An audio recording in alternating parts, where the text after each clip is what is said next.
Good evening, everybody. Welcome to Friday Night Live, episode 31, with your host Dave Morrissey here, as always, in Limerick, deep southwest of Ireland. Great to have you all tonight again, as we are kind of heading into a bit more of a squeeze on the country and the globe with this pandemic again. Perhaps I'm thinking this might become a bit more relevant again with live streaming and all that kind of stuff. So stay with me, because tonight we have a great show, a really great show. And I mean, like, the guests are just truly top notch.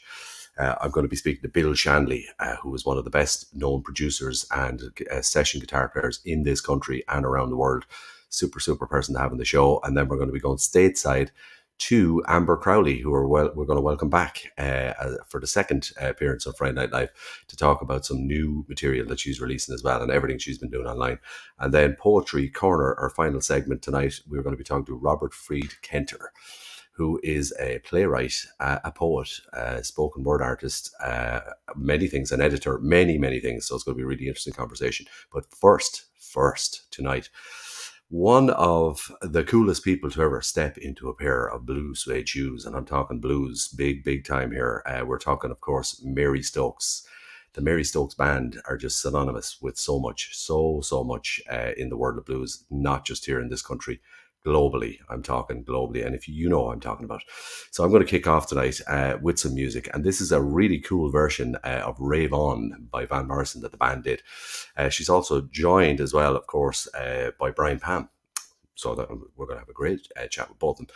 This is a cool version that they did of Van Morrison's Rave On, which I love. I'll give you an idea of what the band are all about and a visual on the band. So without further ado, let's kick off Friday Night Live tonight with the blues. After all these years, Yeah, beautiful. You're gonna save yourself a whole lot of tears. Stop trying to figure out who was wrong and who was right.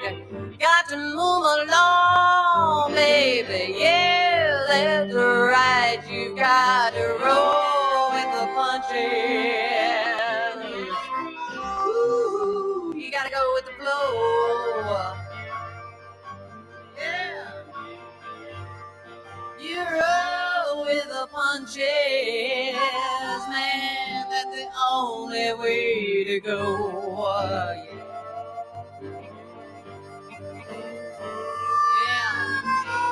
No use in looking at those old photographs. Walking around the neighborhood, gotta tear it in half. Only one way that you can clear your tormented mind. Stop thinking he was just one of a kind. You gotta roll with the punches. Woo, you gotta go with the flow. I said go with the flow. You gotta roll with the punches. Pick yourself up and find a way to go. Let's find that way to go now. Let's go.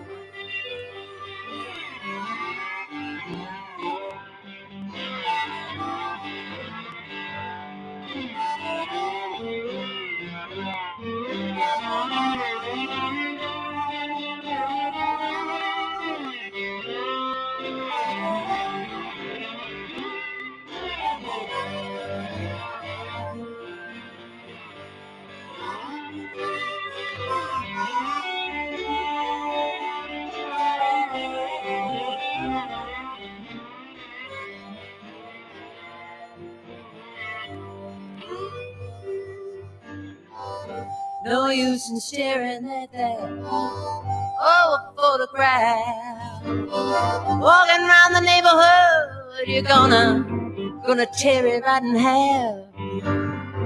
Only one way you can clear your tormented mind. Stop thinking he was just one of a kind. You gotta roll in the punches. Yes, you gotta roll with the flow. Oh, yeah. You gotta roll with the punches, man. That's the only way Yeah. Only way to go. We've got to roll with the punches. I said we gotta roll with the punches. Yes, we gotta roll with the punches. Roll with the punches, man. Gotta roll with the punches, man. That's the only way to go. Only way to go. You know it. You know it. You know it. I mean, you hear that and you just, you just melt. You just melt into the arms of the lady who is Mary Stokes. It is just amazing. When I think of blues, which has been around for so long, but in Ireland to get that kind of blues is just, wow. It's just amazing. Just amazing. So without further ado, we are going to head straight over and chat with Mary and Brian right now. Lads, how are you? There we are. There Hi. you are. Look at you, looking all gorgeous and lit up and wonderful. Brian, well done on the lighting. Thanks. I was going to say I could see myself there, Brian. I was just going to say I could see myself. Lads, it's great to have you on Friday Night Live. It truly, truly is.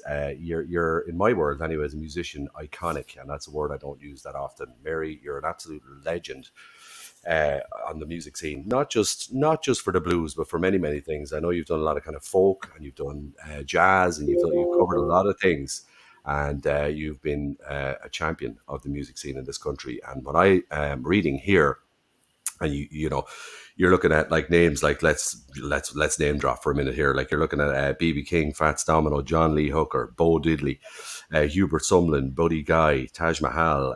Just keeps going. All the greats. You've rubbed shoulders. Yank Rochelle, Big Boy Henry, Hubert Sumlin, Gary Bell, Laurie Bell, the entire Bell family. You know, what a journey! What a journey! Yeah, but thank you so much for having us on, and it's really a pleasure to be here, Dave.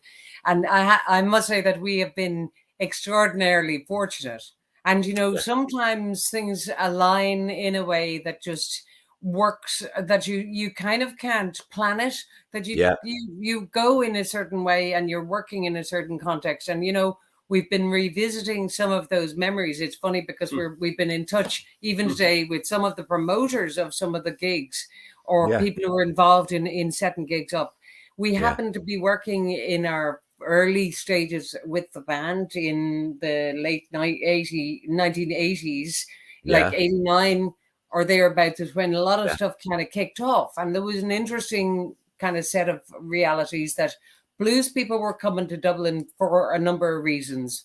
We happened to be the blues band in Dublin at the time. And as such, we got to meet. But then it kind of moves along. So our first set of gigs would have been, we'll say, working with the stadium gig with B.B. King and getting to meet B.B. Yeah, well, when you're starting out, you look for support spots. And obviously support spots with B.B. King and John Lee Hooker and Fats Domino were great. But we were just talking with Noel Casey, a few lads today, Charlie Hussey, about gigs that we ran in the Wexford Inn with the promoter Larry Roddy. Who's gone now. And those were great gigs where we could run the do the door, and we backed a lot of great blues men, journeymen there. When we were sort of, I won't say starting off, but we were kind of we were sort of, speaking of roll with the punches, Chapman Van Morrison's song. We were actually rolling with a kind of momentum that gathers. And one of the things, again, you know, just the way things are funny. We were talking today with Noel about the Wexford Inn as a venue. And of course, at the time, the Wexford Inn was being used really primarily for, you know, trad or ballad bands, the Wolf Tones. Yeah, it would have been. Yeah. And so it's that while ago. But Noel was looking for a venue, and as such then went up and checked it out. And he kind of looked around and thinking, on one hand, I suppose he was thinking, I'm not sure if this is going to work, but it's a great venue. It was 500 people for a $5 or more. Well, the mathematics are good, Brian. Start, you know. But you know, can I ask you as well? Mary? breaking in the blues, right? Breaking that genre in here in Dublin anyway, and around the country, which you have done. Like, you're probably one of the first. Let's be honest. I mean, there wasn't many other people doing what you do I think, in them early days. Was there many yeah. other So people doing it? I would suggest to you that in fairness and in honesty, there actually is a long tradition of blues Yeah, playing in Ireland, in Dublin anyway. There was a long tradition. You yeah, saw in the video, you saw there where the piano player is my brother, and so yes, Dermot was the oldest in my family. I'm the youngest. So Dermot started off. I mean, when I was a kid, he was in Blues House with Ed Dean right, and other brilliant blues players, and yeah, that would have been a little bit earlier, we'll say. I won't. 60s. Yeah, yeah, well, yeah, late 60s. yeah, Okay, yeah, so yeah, yeah, so They backed so champion Jack Dupree, I they think, and did. Yeah, another yeah, famous bluesman. I can't remember. yeah. But yeah. again, you see that tradition and that kind of emphasis Yeah, kind of became. It things move along in different ways. Bree Harris would have been always playing blues-based stuff. We've, yeah. Pat Farrell was and the Business and all The these different business. bands Red that we know. Peters. Red Peters. So there was a tradition there. I think that again, one of the things that I feel is important for me anyway, that my approach to blues is coming, and it's informed by things like punk and Dr. Feelgood, and kind of Okay. coming at it with coming Yeah. at it with a degree of energy, Gusto and and energy. Yeah, you know yeah. Speaking of blues in Ireland, Mr. Rory Gallagher. well, yes, Cut a few. Of Cut a course. few rows. Cut a Yeah, few. yeah, yeah. and in Yeah. There fact, you go. There's a good. well, there's, it's an interesting, and I did write about this on the anniversary of Rory's passing, because like I met Rory just through a circumstance through Niall and Dermot, and like I was about 16, but he used to play the gigs in the stadium, and Yeah. I remember you simply couldn't resist being caught up in the whirlwind of energy and power and passion that Yeah. Rory displayed, and it didn't matter. So then, like later years on, when we had established a routine and established our reputation, we'll say, Yeah. to some Yeah. extent, we got to meet Rory again, and that was one time, because Brian is an artist. You can see art behind. So Brian Yes. was doing an Yeah. exhibition in Dublin during the Dublin Blues Festival at the time. I think it was 94 or thereabouts. Can't So remember. Yeah. but so sounds Rory right. was there, and to be honest, we met him by accident in Bloom's Hotel, and it was interesting. I went up to him. I saw him just in the bar area. It was afternoon, and he was just chilling out. And went up, and I was like, "Rory, it's Mary, and how's it going?" And he was like, "Oh Jesus, Mary, Yeah. fine, Who yeah." else would be carrying Yeah, yeah. pictures of Sonny So Boy? then, That's what he said to her. He Yeah. literally, that's what his comment was. Jesus, who'd be carrying in paintings of Sonny Boy Williamson and Little Walter in, except you two, kind of Yeah. thing. And then, of course, he got up and jammed with us at one of our shows down at Club's Gone Now, the Waterfront. Yeah. But that Yeah. was quite a night when Yeah. suddenly. imagine.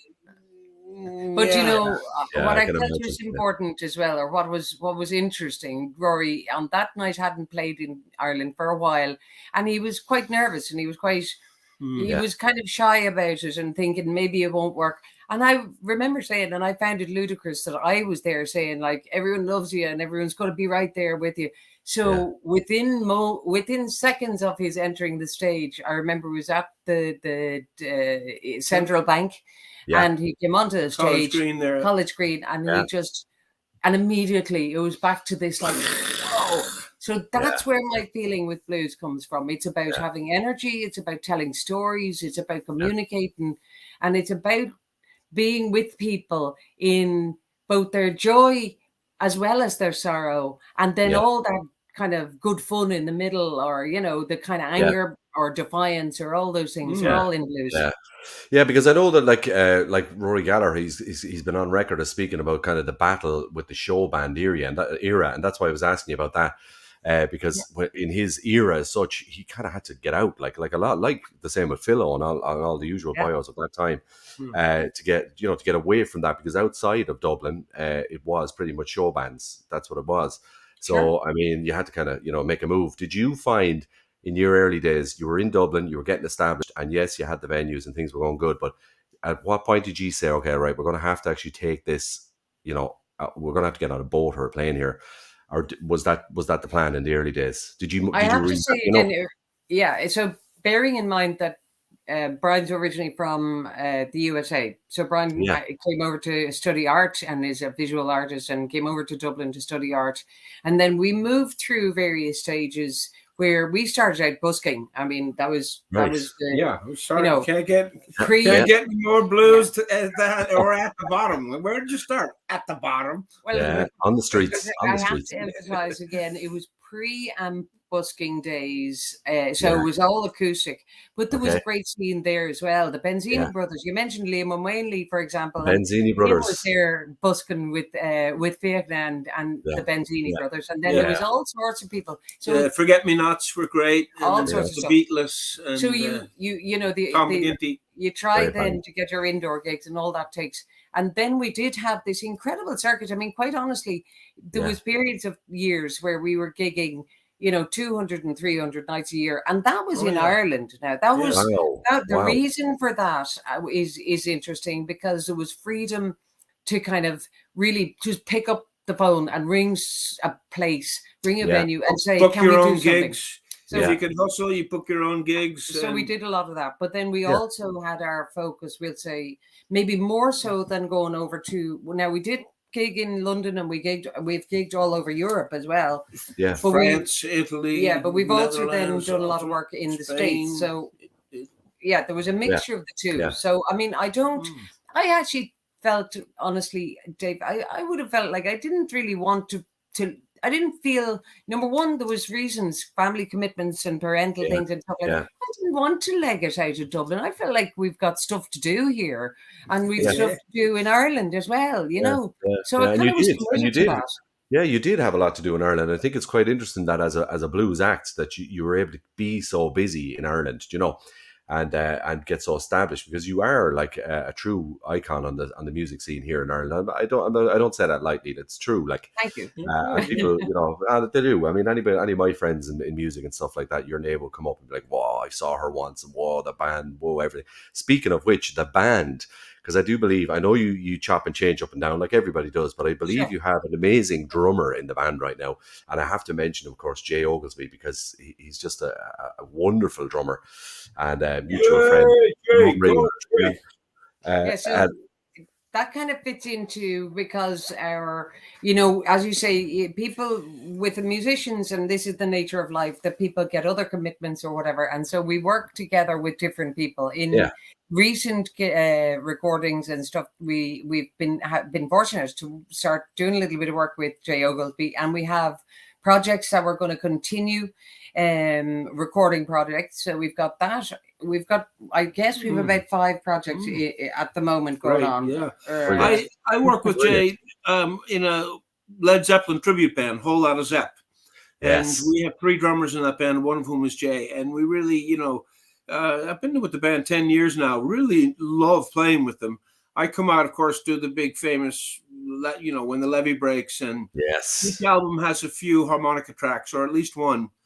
Well, almost every album. So to get to know a band, and the musicians over 10 years, they're a great band, and they're really dedicated, well rehearsed, have a great time.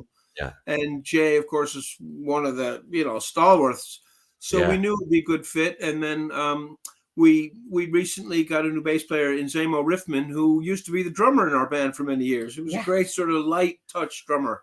I know Zamo from mutually from online and different things. Zamo, he's an all arounder, man. He can play everything, but he would be playing bass. So, but again, it's an important thing, I suppose, in blues, that another feature that we realized, and the reason why we worked with so many amazing blues artists, is a lot of blues artists end up traveling, we'll say, in either themselves or in a small unit. So myself and Brian kind of ended up strangely mimicking that without necessarily trying. In the early days, we had a very solid band, and we had them, and then we found life goes on, and you just need to bring people in and out and work with different, kind of setups. So, for example, if we're working with people in Italy, we'll have one bunch of people. In Spain, there's another group of people that Ciao, Ardo, ciao. So, yeah. So again, Brilliant. Spain, we have Luis In the- Figueres and the band, the Catalan Cadillacs. it's a And little bit like the in the States, we have a band called the Mystic Sea Dogs, Yep. which are a great blues band. So Brilliant. it saves bringing over a whole unit in the back Yeah. line, and they Yeah. all have their own equipment and cars and stuff. So it really makes touring a lot easier when you have people in each country. Yeah. And in the case of the European guys, it's because they played with us here in Dublin. We got Yeah. to know them. And then with Yeah. the American guys, it's because Mary have gone back to the States quite a bit, and we've toured over there quite a lot. But it was interesting Yeah. as well. If you think that during a period of time when we were doing the backup band for people like Kerry Bell, who was just this remarkable harp player, and his son Lurie Bell, who is doing really well in Chicago at the moment. Chicago guitar. guitar player, yeah. And then there was a whole range of musicians that we could connect with.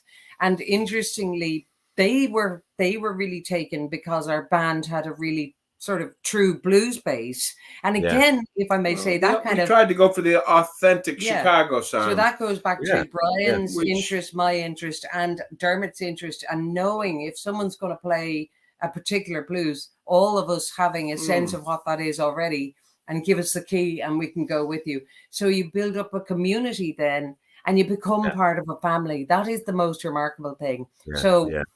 like when we were again thinking about it recently, when we had this incredible pleasure and privilege to meet John Lee Hooker, which was Yes. just like one of those moments. But one of the reasons why that could happen was really genuinely because we had people in common, because two things. Number one, Brian actually knew all of the early recordings really well and could name out the Yeah. people he recorded with, and he's sitting Sorry, back. Anorak, blues Anorak.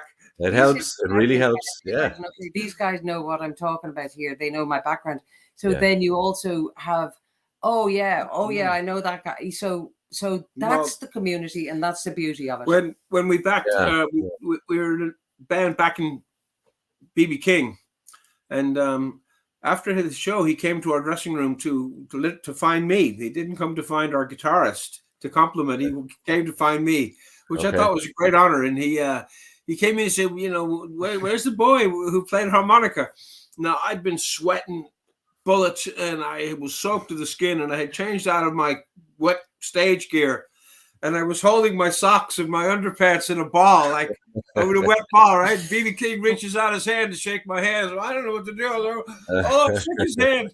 I did not He's take like, them. No, he's like, his wife, Yeah.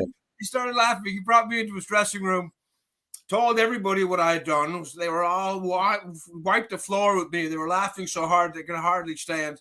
And then years later, we met him again. I think it was during the Temple Bar thing. Yeah. We met him again. And I, of course, didn't think he'd remember me, knowing how many people he would have met. And I reached out my hand to shake. He said, man, I'm not falling for that again. Yeah. He's kind of telling everyone the story. So Brilliant, I found brilliant. myself writing myself into BB King's legend. Now, that was Yeah. kind of, Yeah, that's I very. didn't expect that when I woke up today.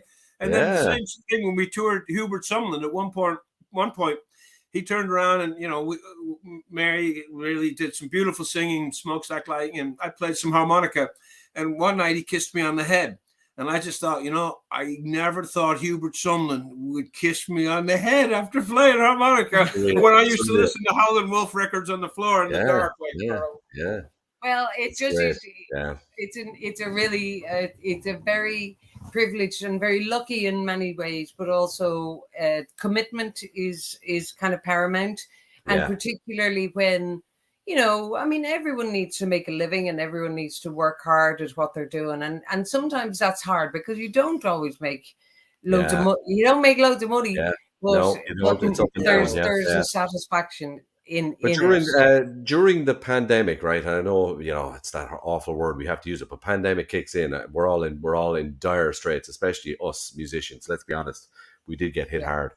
You guys got together and thought, okay, what can we do here? Because you're not going to just lie down and just give up. Because most of us musicians, we don't do that. That's not what we do. So Thanks for mentioning that. It's true. We don't. I went and decided to put an online show together. So that's what So we all do what we do. Congratulations. You guys got together and decided to do what did you get up to? Tell us what you got up to when the pandemic kicked off. I think what I would say, there's a couple of things that I suppose are context, because, sometimes you find, certainly when you gig so much, that there is a sense of being on the road is the way life is. And we had kind of been thinking along the lines of how far do you go down the road forever and ever and ever? And there's part of the timing that comes in there, excuse me. Yeah. So what actually happened was then that we had we had a bunch of tracks rehearsed that we were rehearsing. Okay, I'm going to hand over to Brian because he actually was the driver behind this, much to my struggle. Well, before Brian, just before you come in, because I know you got the story down, I can just imagine, Mary, when things stopped, because you being so busy and such a live person, all of the band. You must have been in a bit of shock when the whole thing kicked in. It must have. I really have to say it was. And I mean, I really do feel that there's let's call it an alchemy. There is something that happens which is about the live gig, that really, regardless of anything. And it's a challenge for recording blues, to be honest. And it's something that we met with this album, surprisingly, because capturing the live essence and not actually getting it overproduced, not having it, actually catching something that just has energy can be a real challenge, a really significant challenge. So then not to gig means you don't have the transaction, you don't have the feeling of people there, and even kind of not full capacity gigs, because I would have a hard time not feeling like a gig is a bit of a disaster if there's a half a crowd in, and so it's my head and my heart speaking there, so, but I have visions. I have visions. See, I have visions of both of you and all the band, just kind of getting this kind of a ripple of a shock when it all kicked off. I remember it myself. I was actually delivering a program, doing music in schools and different things, and the day this guy turned around to me, it was my last day of work when it kicked off, and he had tears in his eyes, and he said to me, I guess we won't meet for another while. And I was like, well, it won't be that long. And he was like, no, I don't think, and I thought, oh, this is weird. I drove home, and it was the weirdest feeling. I was like, this could go on for a while, and I can imagine you guys like been I think all musicians got a wake-up call, and not for the good. No matter if you were very busy or not that busy, or just were ticking over, suddenly the tap stopped completely. And Mary and I also decided a couple of years ago maybe to be more selective with what gigs we were doing anyway, which gives you more time to think about going into the studio and giving it time rather than our usual. You have got one day to record and whack it all down, so it's a scramble. Another thing, we would often get up and jam with bands, and we would do other projects. So just before lockdown, we had done the Levon Helm night in the Sugar Club with Roshan Fire and Gavin Glass and all the bands there. Gavin, I mentioned the whole lot of Zeppelin tribute band I'm in, and we were doing projects with Stano. Speaking of spoken word, we do a lot of work with Stano, the spoken word artist here in Dublin, and I think he might be tuning in tonight as well to listen to the show because of obvious reasons. And we've got a spoken word segment, Brian. So that's why I thought he might be interested. Trouble Pilgrims was another band that we would always jump up and play with. So making live appearances outside of having your own band on the road was something we also moved in, this sort of special guest appearance, which is quite a nice thing to have, may I say, matured into. But the album itself, I mean, that was an interesting experiment in that, in order to rehearse for a gig, Brian very smartly, and I have to say, again, it's one of those things where we have different ways of working. Like I'll focus on the gig, but Brian would say, look, in order to get the gig well, let's record it. So we went to the studio, we record the gig, but it was a rehearsal, but it was we're getting tops and tails of songs and all of that. It's very important. What we actually did is at the end of, we played the Cork Jazz Festival in 2019 in October. Yeah. And then we didn't do much because things were slowing down. And we went over to Liverpool and played the famous Cavern Club, which was great because we had by special invitation as well, which I think is Julia Lennon invited us, of course. Oh my God! Thanks for pointing that out, Julia Lennon, John Lennon's sister. I think it's very amazingly like John sometimes in expression. It's extraordinary. Yeah. And after that, we rehearsed 10 Beatles songs, which are beautiful. Ooh. While My Guitar Gently Weeps, and some really intense one, Dear Prudence. Yeah. So with that, we came back to Dublin, did a gig in the Grand Social. Yep. And after that, lockdown came. So in preparation for that, we did a rehearsal. And the rehearsal just sat there. We recorded it, and it sat there as I interrupted Mary. It's only during lockdown that we said, well, we've got this thing that it was very like a live recording, because we went in all together on the floor and we went 1, 2, 3, let rip. And as you pointed out, Sarah really stands out from that session. She was, I think, really one of her first recording sessions with us. Mm-hmm. So we said to her, floor it, like absolutely floor it. Go for it. Yeah. And then the whole band played great. Now, we've just said we've sort of got a new bass and drums because the lads just had to go back to work. They couldn't, after being off for a year and a half. Our drummer, Robbie Barrett's he works as, hairdressing and barber. So he couldn't take time off to go recording and rehearsing and stuff as much as he might like to. Great rhythm section. Chris and Robbie were working really well together. We love the guys, but, time marches on. I think one of the things you mentioned about a band can be like a party, and it's time to know when the party's over, and you have to move on, and get invited to a new one, or else One of the things, again, and I won't the remarkable thing about this was that we captured an album. We enlisted Pete Holiday, did a fantastic mix because he just understood from the Trouble Pilgrims, Radiators, and releasing the album during lockdown. The difference was this: instead of bringing albums to gigs and having merchandise at a gig, we actually had an album that we had to promote differently. So actually just going and using the laptop, using the computer, saying, where can I get it? So to have ended up within about 2 months of working that, having the album played literally globally. And there's so much. There's this huge blues audience who we were both familiar with some and then not with others. And I've discovered one thing, if I might just add, it's very difficult to post something to Argentina. Oh, well, among other, it went everywhere else. It went to Vietnam, Canada, In fairness, Mary worked really, really hard at getting all of that stuff loaded. We're up on Bandcamp.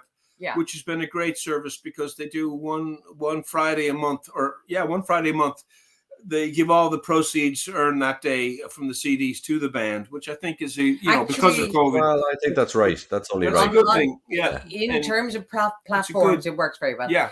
And if anyone wants to find any of the stuff that we have we have the album on Bandcamp, but may I just say, we are going to have a couple of releases coming up fairly shortly. On that as well. So Bandcamp, Mary. Look, you see, Mary, the old tell you what's going on. Let me tell you something, Mary. If there's one thing I love on this show, is a scoop. Okay, now, so I'm not going to give up that easy. I'll be in touch again about that when those releases start happening. Right, we'll be back because I want to find out more about that. But listen, so everybody knows this is important because the band the album is coming home. And featuring Sarah Michelle. Okay, so it's important that everybody goes and looks for that. And Bandcamp is the main place to go. Okay, so that's the best place. Yep. And I know it's already doing really well, and it's going to do really, really much, much better in the future because everybody loves the blues, Mary. I put it on here. It's one of my favorite genres of music. It's just the best. Just kick back and relax and listen. And all we would ever request is anyone who's listening to it is that you turn it up. Yes. There is no other way to listen to Mary Stokes. It's not lightweight stuff, okay? And I know that because when I listen to you guys, by the way, kudos, and I want to say it to Brian because you're there from the band, but to all of the band, it's amazing. The musicianship, everything you guys do. I've heard some of the tracks and it is just thanks, Dave. I'm vouching for it big time. Like it is just super. And I have it on the playlist. Good driving music if you're on the road.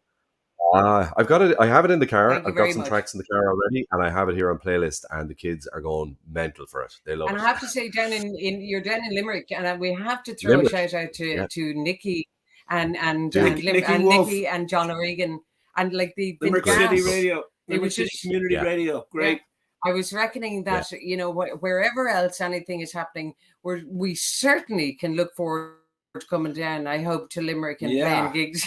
Yeah. Wow. Again, Listen, it's been a while. Dave, I'll be you're there. doing I'll be great there work. for sure. When you come to Limerick, I'll be there, and we'll have a great night. I'm going to get you to Hey, grab there's the the song. I think I hear a song. get When the you harp. come to Yes, Limerick, we're going to get the yeah. harp because we're going to be treated to a live performance here by Mary and Brian. So I'm really looking forward to this. What's this song called, guys? This is a song called 1620.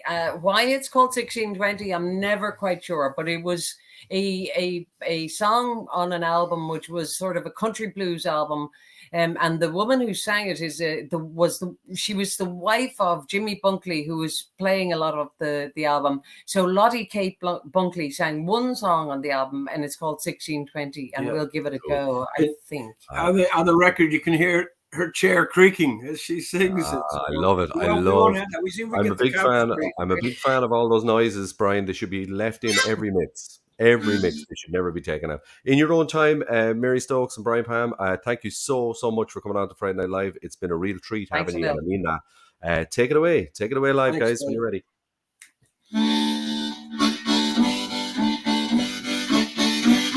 Well, I love you, baby, and I tell the world that I do.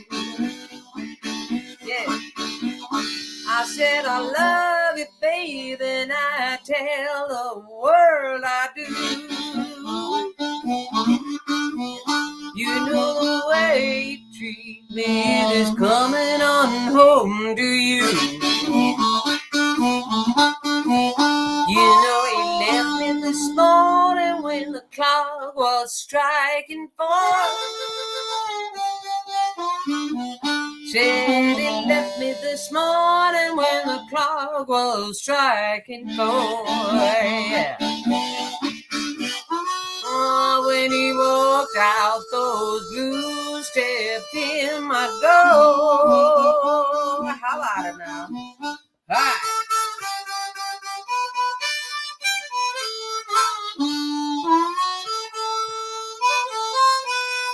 Yeah.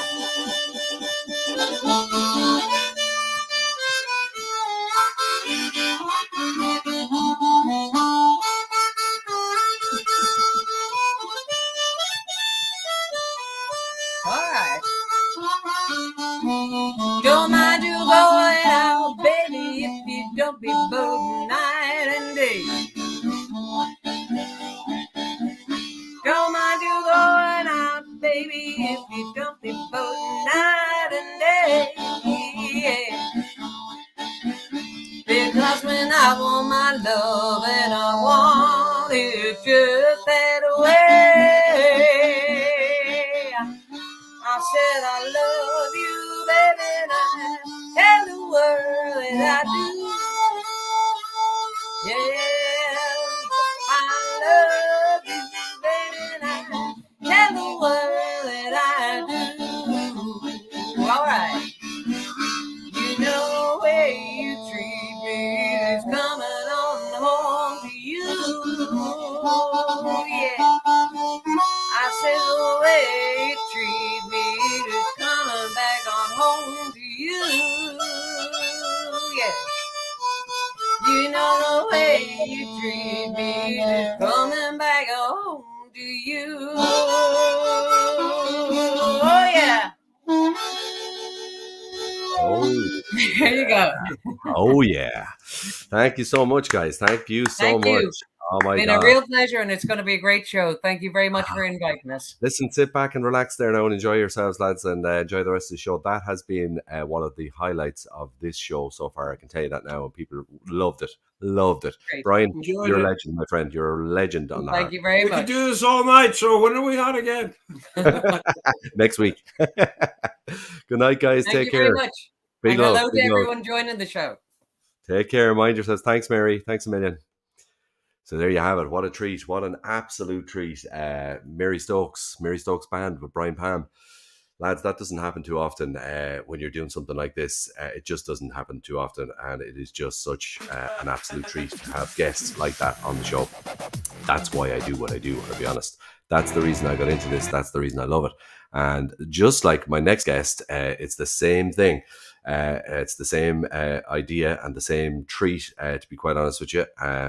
It is, of course, none other than the wonderful Uber Bill Shanley. Now, Bill Shanley from Clonakilty to Dublin, one of Clonakilty's finest and one of Ireland's most regarded session guitar players and producers, in my opinion, and he knows that, and we'll talk about that in a minute. But first, I'm going to give you a little montage of what Bill does. Most of you should know, who Bill Shanley is. If you don't, you need to check this out, and you need to watch this. This is Bill Shanley and band doing their thing. A little montage on Friday Night Live.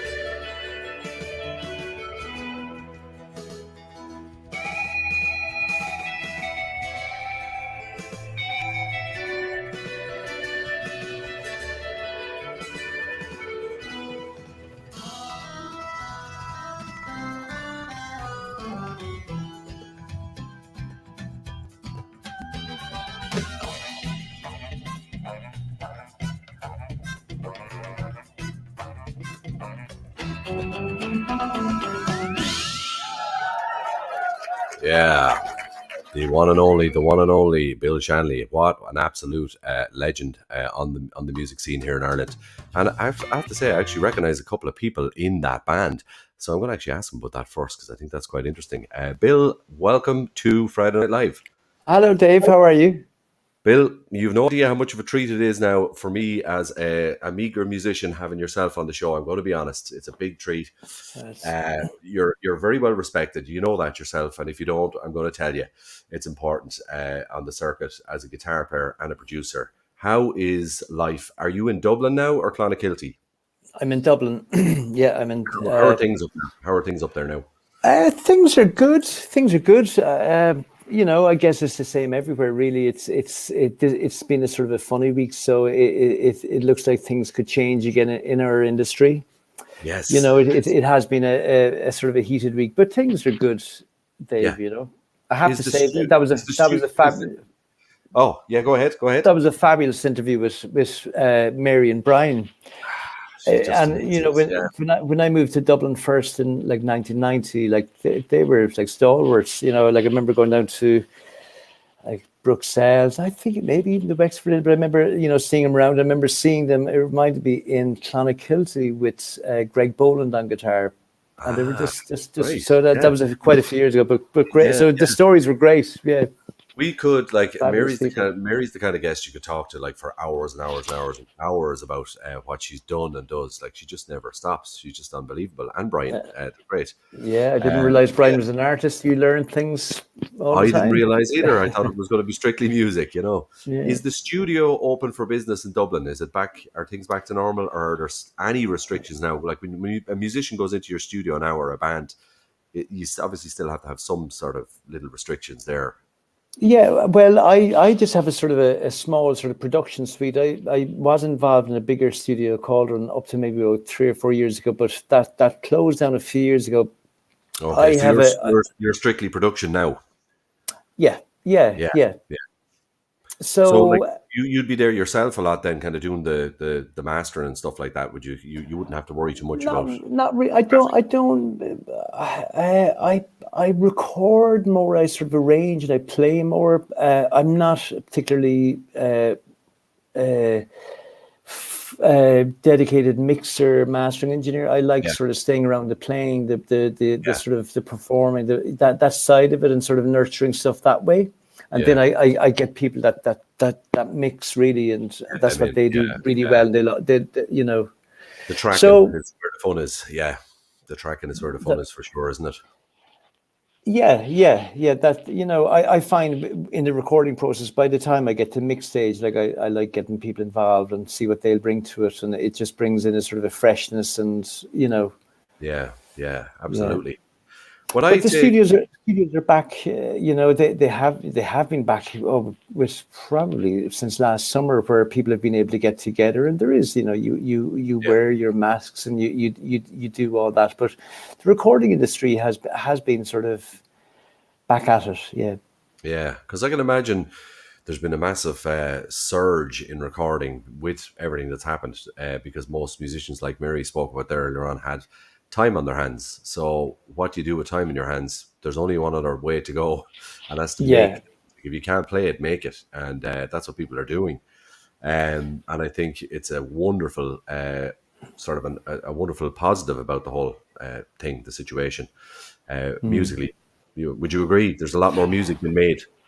There is, like, when lockdown happened and the whole live thing sort of shut down, what I found sort of interesting and was quite apparent was there was a lot of people that I would have worked with and, was involved with and worked with over the years. I found that they were sort of finally getting to projects that they had intended on. Like, even as Yeah, Mary was saying there, that she has, like, multiple projects on the go. I found lockdown probably gave people a sort of a sense of space to sort of say, okay, you know what, I've always wanted to do this or do that, and there was, for about 6 or 8 months, there was a lot of stuff I found of that going on yeah, up to maybe sure. up to maybe last Christmas, and then that sort of that had run its course as well. People were Yeah, sort of, okay, we need to get back playing, we need to get yeah. we need to The get money itch is back. Yeah, there. Yeah, you need the money and all.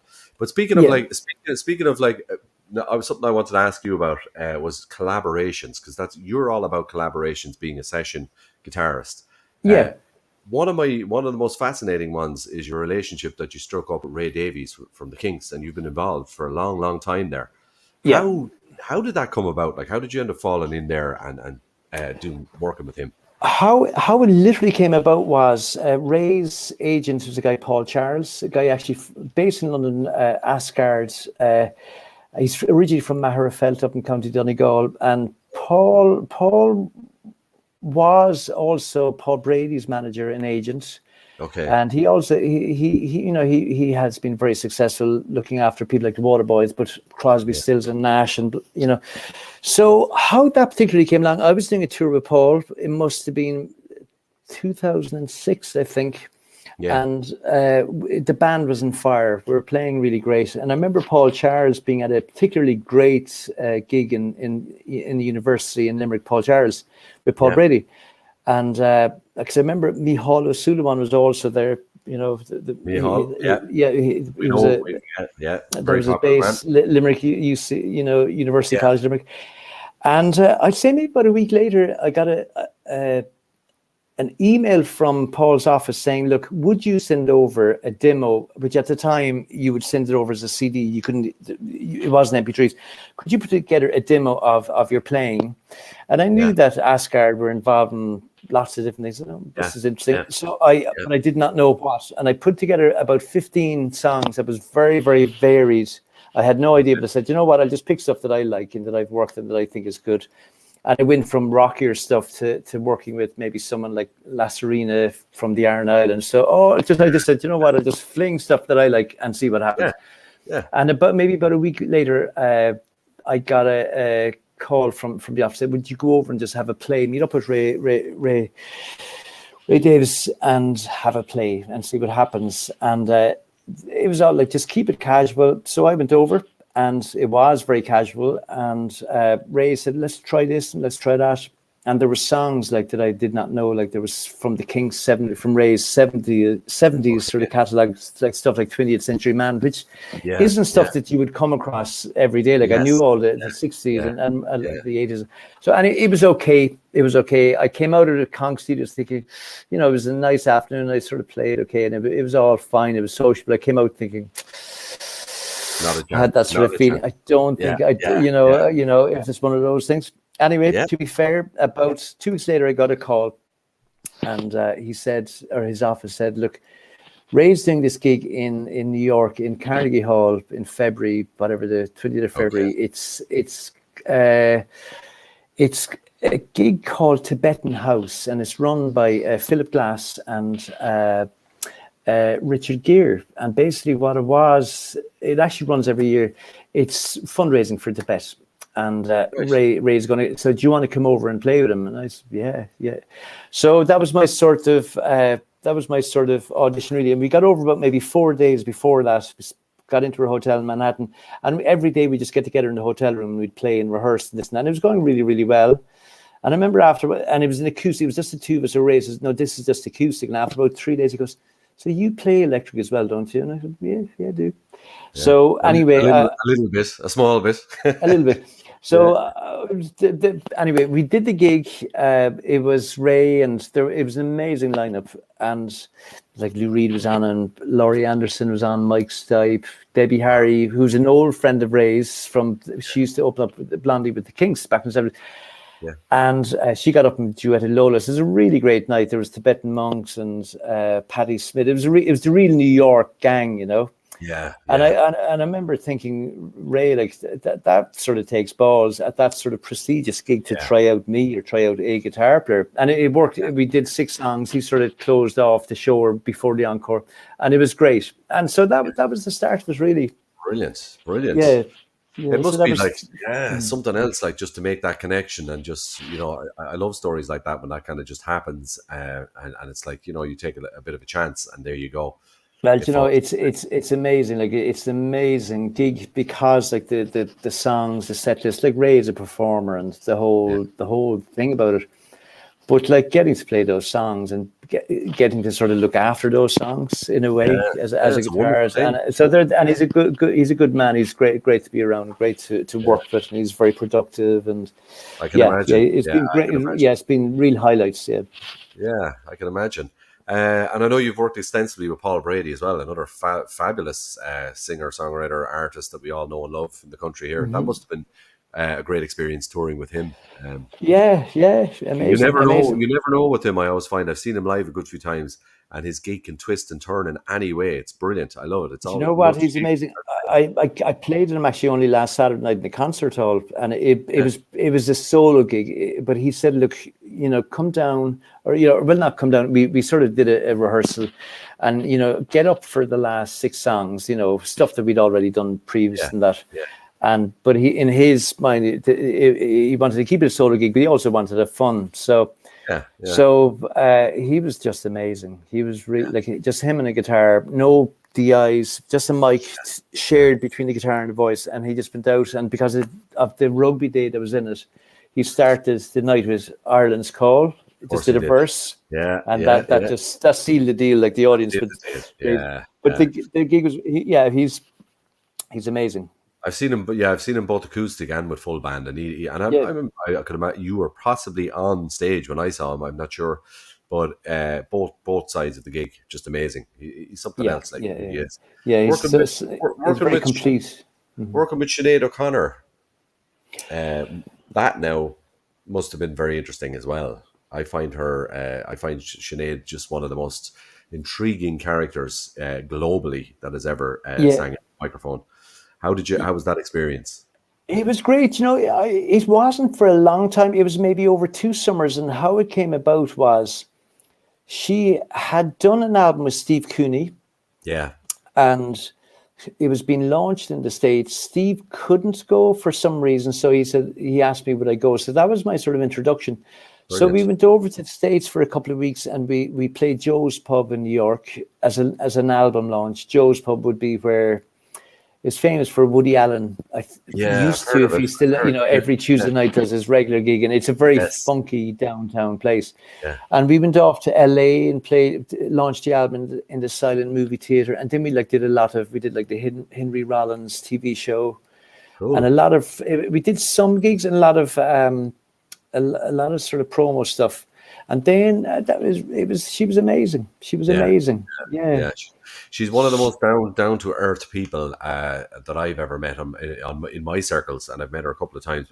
And by the way, Steve as well, very wonderful person.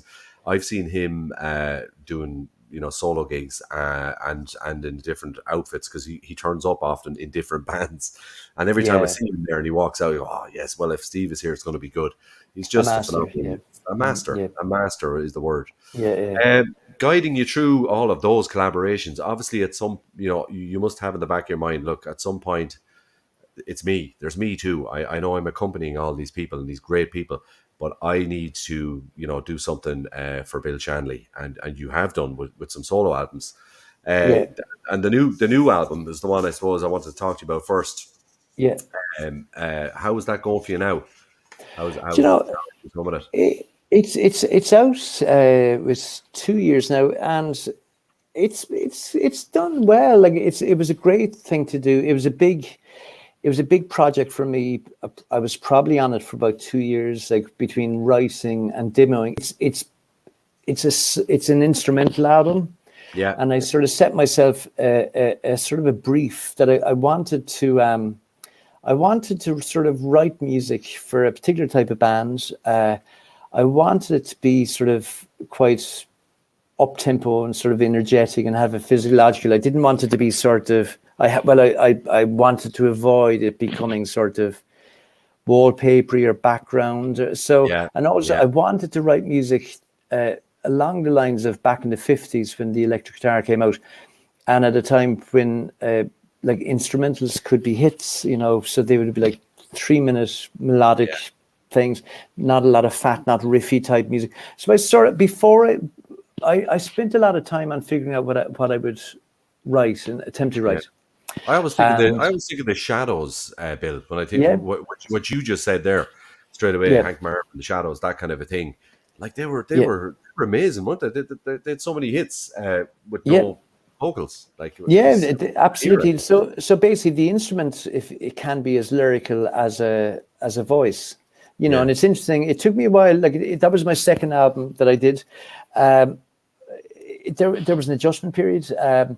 If you're playing instrumental music, you get to the second, after the first chorus, you get to the second verse, there's no change of words. So you sort of have to think, well, how will I, in a nuance, sort of change and keep people interested and keep them moving. And so the writing process was sort of interesting. And I demoed the stuff a lot just to make sure, because I was worried before I got a band in to play it, that I'd get a band in and all of a sudden it would be like sort of wallpapery or boring, or I wanted it to be sort of like we were playing in a garage sort of thing, or I just really wanted it, and I like it. I think I sort of got there, and I sort of like the music, but it was a learning curve, and there is a little bit of a knack, I think, to making it to keeping it sort of that it has that sort of little bit of, I think, a vibrancy where it's you could be a singer with a guitar, so that it's a tough thing to do. It is a tough thing to do. The name I love, Midnight Mission. It's just it's a great name. I love it. Where did the thinking come from with the name? Do you know what? It came from a John Steinbeck book. Okay. Yeah. And I think one night I was looking. I had working titles, and one night I sat down at home with sort of maybe a few books. I remember a John Steinbeck novel, and I think a couple of it was John Keats as well, the poet. Yes.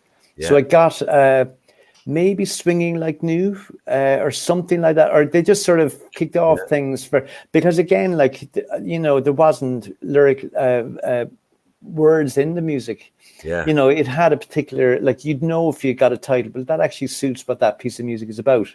So John Steinbeck, and a few I had, like Graceful, which is a track actually Ray Davies also contributed some lyrics and vocals in that. Yeah, I love it. I love the title. It just stands out straight away. It sort of did, and it sort of tied in a little bit with the album, that it was all live. It was all done live. It was all done, say, with the same, two guitars. So it wasn't like a big production. It was trying to keep it as catching it in the moment. I did spot one of my favorite people, Ronan Dooney. Am I right? Did I spot Ronan in there? You did. Did you? Was it Ronan Dooney? He's in the video. He's in a couple of videos. Oh, sorry, yes, Ronan. Yeah, actually, Ronan I think on the album, Steve McDonald played trumpet, but I did some gigs and Ronan Dooney and Carol Gertie. Yeah, and amazing. Wow. Yeah, wow. Amazing. I was lucky enough, had the great pleasure of having Ronan play on one of my own tracks. Totally by accident, by the way, in the studio, as you know how it can happen. And we this little kind of a 6-bar thing that we just didn't know what to do with. There was just nothing going on. It was like somebody suggested, I know this guy who plays trumpet. It might work. It's a pop song. Maybe Ronan Dooney. I thought, okay, well, let's get him down. And he came down and he walked in and he just literally listened to the song once and he goes, okay, let's give it a go. I think he did something like 13 or 14 takes, but each take was done, like finished. Yeah. And he put the trumpet in the case, said, listen, use whatever you want there. And I was like, wow, hallelujah. Those things don't happen that often, Bill. Well, in my life to see that, I just thought that's where it's at. He is amazing. He's quite humble as well. I was in the studio only a few weeks with him, and a similar thing like that. I was working on this album, and it was actually with an English girl. We were over in Abbey Road actually for a few weeks, which is amazing, recording it. And we've been down to Windmill Lane just for a couple of days just to do vocals. And there was a track that I thought, trumpet would be really good in this. Yeah. So I gave Ronan a shout, and just at that, he came in, and the first take you could keep, and he did about 8 takes because he probably felt he should, he didn't have to, it was and he's brilliant. Amazing. The band is very important to you, I can imagine. The band is penultimate. I mean, when it's when you don't have the vocals and the lyrics and all that kind of stuff, you must have to choose very carefully, even though I'm sure you have a wide range of people to choose from. But do you find before you're going into record or what you're going to do a project, you have to think a lot about who's going to be on this because of what you're trying to do, because of what you want to get across? Yeah, I suppose in a way, yeah. Like the two main guys I used on the album were Binzer Brennan, drummer, and Robbie Malone on bass. Yeah. And I had worked with them quite a few albums, so I knew their playing. I knew what they'd be like in the studio. And in a way, when I was writing and demoing the stuff, which I thought was a good thing, was I was imagining what they would do. Yeah. Sometimes in the writing process, if you sort of give yourself sort of parameters, I find of, well, who's going to play it? Who are you going to bring this music to? Yeah. That can help, as opposed, let's write about anything for anyone and see what happens. Yeah. I think if for me, it definitely worked like that. Okay, we get those guys in, and I tried to put together the sort of parameters. Would you actually envisage like Binzer, because he has a very unique style, of course, that we all know from the Frames and various different. Do you sit back and envisage, right, this is what Binzer is going to sound like? I think with that project, I think I did, and I think it helps. And I think people maybe should do that when writing, because it's sort of it's a help. You can imagine. Okay, they'll deliver that. You don't have to. I wouldn't bring them like no perfect stuff at all, but you bring a sort of a good idea, I guess. And I had it demoed, and I sort of left. In a way, I had demoed it to the nth degree, and then I sort of forgot about it. I knew, okay, well, you can go that way, and then you nearly have the confidence to say, look, this is what we'll do, and that it'll work, and like in the studio, definitely bring out the best of people. Is the thing, because they're the drummer, they're the It's really important, isn't it? It is really important. It's a good point, actually. Yeah, the studio, because the studio can go either way. It's really important to be positive in there and. Keep the channels open. It can go. It can really go south fast if you've got any sort of barriers up. I find it's not the place. Totally. I'm a big believer in pre-production. Yeah. I believe a lot of the ideas and the forming of the ideas come outside the studio, and that the studio should be more of a formality. Going back to the 50s, 60s, where you had 3-hour slot. They were right. That's all you need. You should have it there, and you should know your instrument, and you should be able to. You've 3 hours to deliver, get a good take. I think if there's an open-ended amount of time, you get into stuff and you lose the spontaneity and stuff like that. You do. I think pre-production and demoing stuff or trying it out, or Ray Davis, like is classic. Like, he'll go over tracks and he'll try this way, try that way over the course of a year, and he'll try, Really? he'll put it totally. So Wow. it's like this little movie that he's trying out in different actors and different things, and when you go to do it, you have it. It's it develops and it's expanded on and that, So I only realized that, to be quite honest with you. I only realized that after when I did recorded my debut album and spent way too much time in the studio, to be honest with you, as you do in a debut and you don't know what's going on. But when I was fortunate enough to tour with Aslan for about 3 years after, on and off, and open for all the shows, and Jack L and people like that, various different people. And I watched, especially Jack L, actually, Jack Lupin, I watched him do smaller gigs like Aslan did and test drive the stuff. And I'd never heard of this before, like test driving, road testing as they call it. So they would play in small little venues and kind of road test the stuff and then build it up, and then get it recorded and then come back with it when they knew it was right, when they knew it was, road work in live, Yeah, I think put it through the ringer, and if it sticks, if it works, it'll work. John Williams, the movie, he will not put any chords, any arrangements to his melody. When he's writing, like he'll write a melody, but he won't sort of add chords or anything till he knows the melody is right there. You know what I mean? Because the chords and all that add sort of punch weight to it, but he gets the melody right first. I think it's important. There are little tricks. I think that work. And then it's for the better of the tune.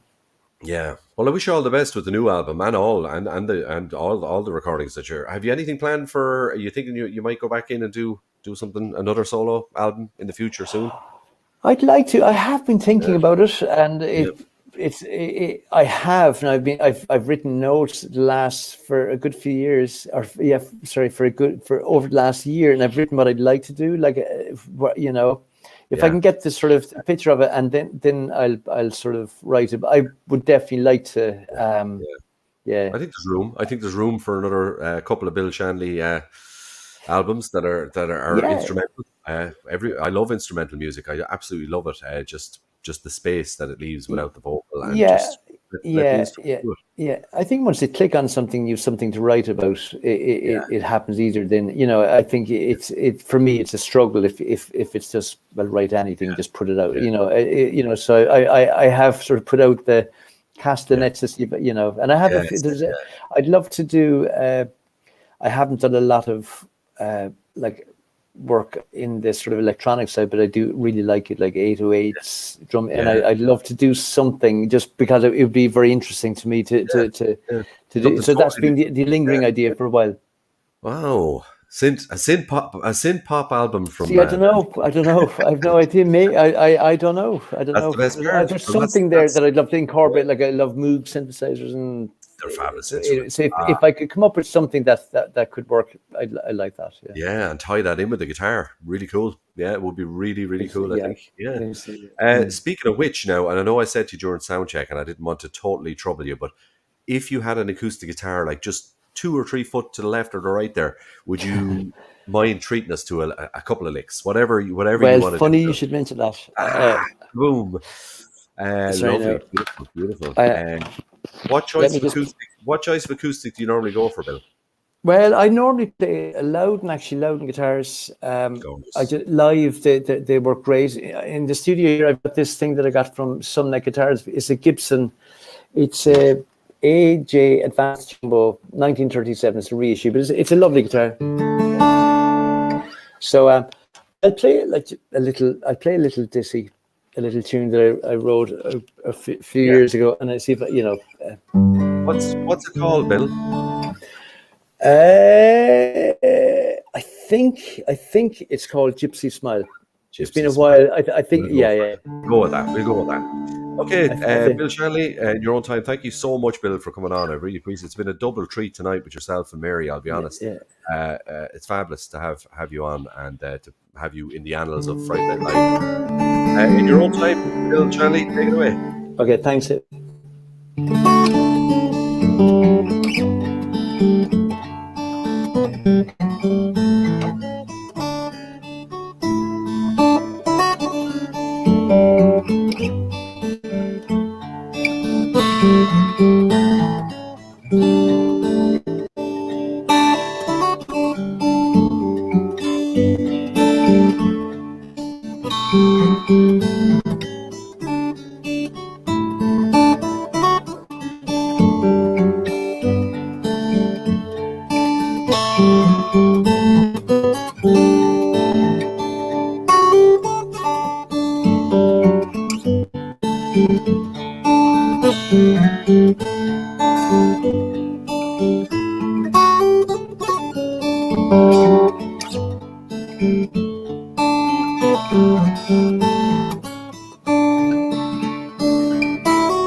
Bill, you know, thank you, it's Dave.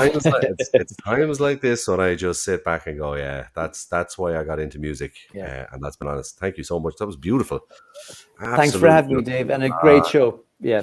You're more than Keep it welcome. It's been a pleasure, an absolute pleasure having you. Listen, sit back, relax. You've done a great job tonight, and everybody here has loved it. Absolutely. By the way, before you go, Dana Ricker, I think, or Dana Ricker, is that? Do you have nicknames for your songs? Do you ever put nicknames on them when you forget the name of your song? Abbreviations, maybe. Yeah, I used to do that. I play with a band, Mary Black, and there's some classic, like Past the Point of Rescue is Pasta, and Flesh and Blood Machine is Blood and Guts, and I love it. there's some great. I won't go to some of them. Yeah, no, because I'm familiar with it. Okay. Thanks a million, Bill. Absolute pleasure, my friend. Absolute pleasure. Thanks for joining us. Take care. Take care. Yeah, interesting that question there, Dana or Dana. Sorry, I'm going to try and pronounce that right. But yeah, nicknames. I have nicknames and abbreviations. I remember when we were on tour and stuff, and you'd be on stage and you'd have little shortened versions on the set list, but we'd know what they were and nobody else could figure out what the hell we were talking about. I like that. Past the Point of Rescue, Pasta. I'm going to remember that one for a while. Bill Shanley, an absolute pleasure, of course. One of the all-time greats on the session scene in Ireland and around the world, and also a producer who is, in my opinion, absolutely a genius of what he does, everything he does. I can't wait for the next album if it's going to be instrumental with kind of moogs and synths and his guitar playing mixed together. I think that'll be very interesting myself. Okay, moving on. We are now leaving the shores of Ireland. This is what we do usually in the second half. Usually in the second half of Friday Night Live, we head abroad. And this time I'm delighted to head abroad to meet one of my best friends online that I've met during Friday Night Live, and one of the most genuine charismatic ladies that I've ever come across on the internet for what she does and how she does it and the way she does it and the amount of work that she has done during the pandemic and lockdown. As a former physician herself who retired and took up music full time, she hit the ground running, and I mean running, and there's no messing around here. She's just amazing, and I know she's got some news for us tonight with some new releases and stuff like that. But I picked up this video today just to give you an idea of what we're talking about, because she's just great. She's so positive. And it is, of course, Amber Crowley that I'm talking about. And Amber was on Friday Night Live a couple of months back, and she's back tonight because we've got a few things we want to talk about and tell you all about. This is called True Beauty Song, and it's just all about body image and, loving your body, loving yourself. I love it. I love her message. I love everything about what she does. She's one of the most positive people I know online. So without further ado, I'm going to play a little bit of this by Amber, and then we shall go stateside on Friday Night Live. Here we go. Don't cry in the mirror, fret you're not good enough. Try the image nearer, you'll reveal the soul I love. Photoshop perfect, keep the Photoshop for all to see. The superficial faces, but your true beauty lies there. You are truly beautiful, just the way you are. Beauty on the inside and outside, you're a shining star. Don't let that cup of negativity pour you a drop of doubt. You are truly beautiful, inside and out. Let your soul shine like sunshine, your smile. The earth, believe it. you will see the absence of self-worth. You are truly beautiful, just the way you are. Beauty on the inside and outside, you're a shining star. Don't let that cup of negativity pour you a drop of doubt. You are truly beautiful, inside and out. TV commercials tell me how much younger I'm made to look. Erase the wrinkles, replace the hair color, natural aging took. But I embrace my giver's changing, 'cause right now I have found some people don't get to grow older on the other side of the ground. You are truly beautiful, just the way you are. Beauty on the inside and outside, you're a shining star. Don't let that cup of negativity pour you a drop of doubt. You are truly beautiful, inside and out. You're truly beautiful. You're truly beautiful.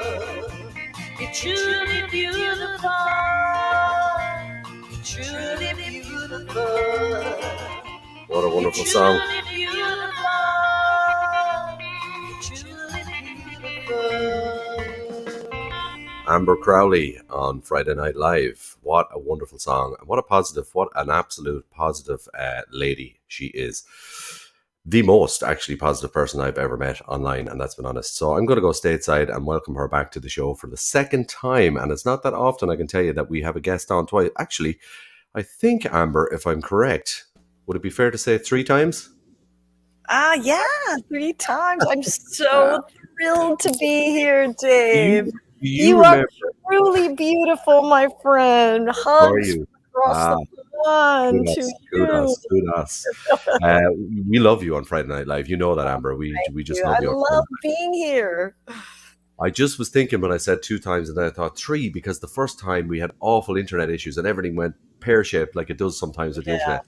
And we got you back, and we had a lovely... You can hear me okay? Oh yeah, you're good. You're all great. I'm using the iRig Stream Pro for the first time today. So good.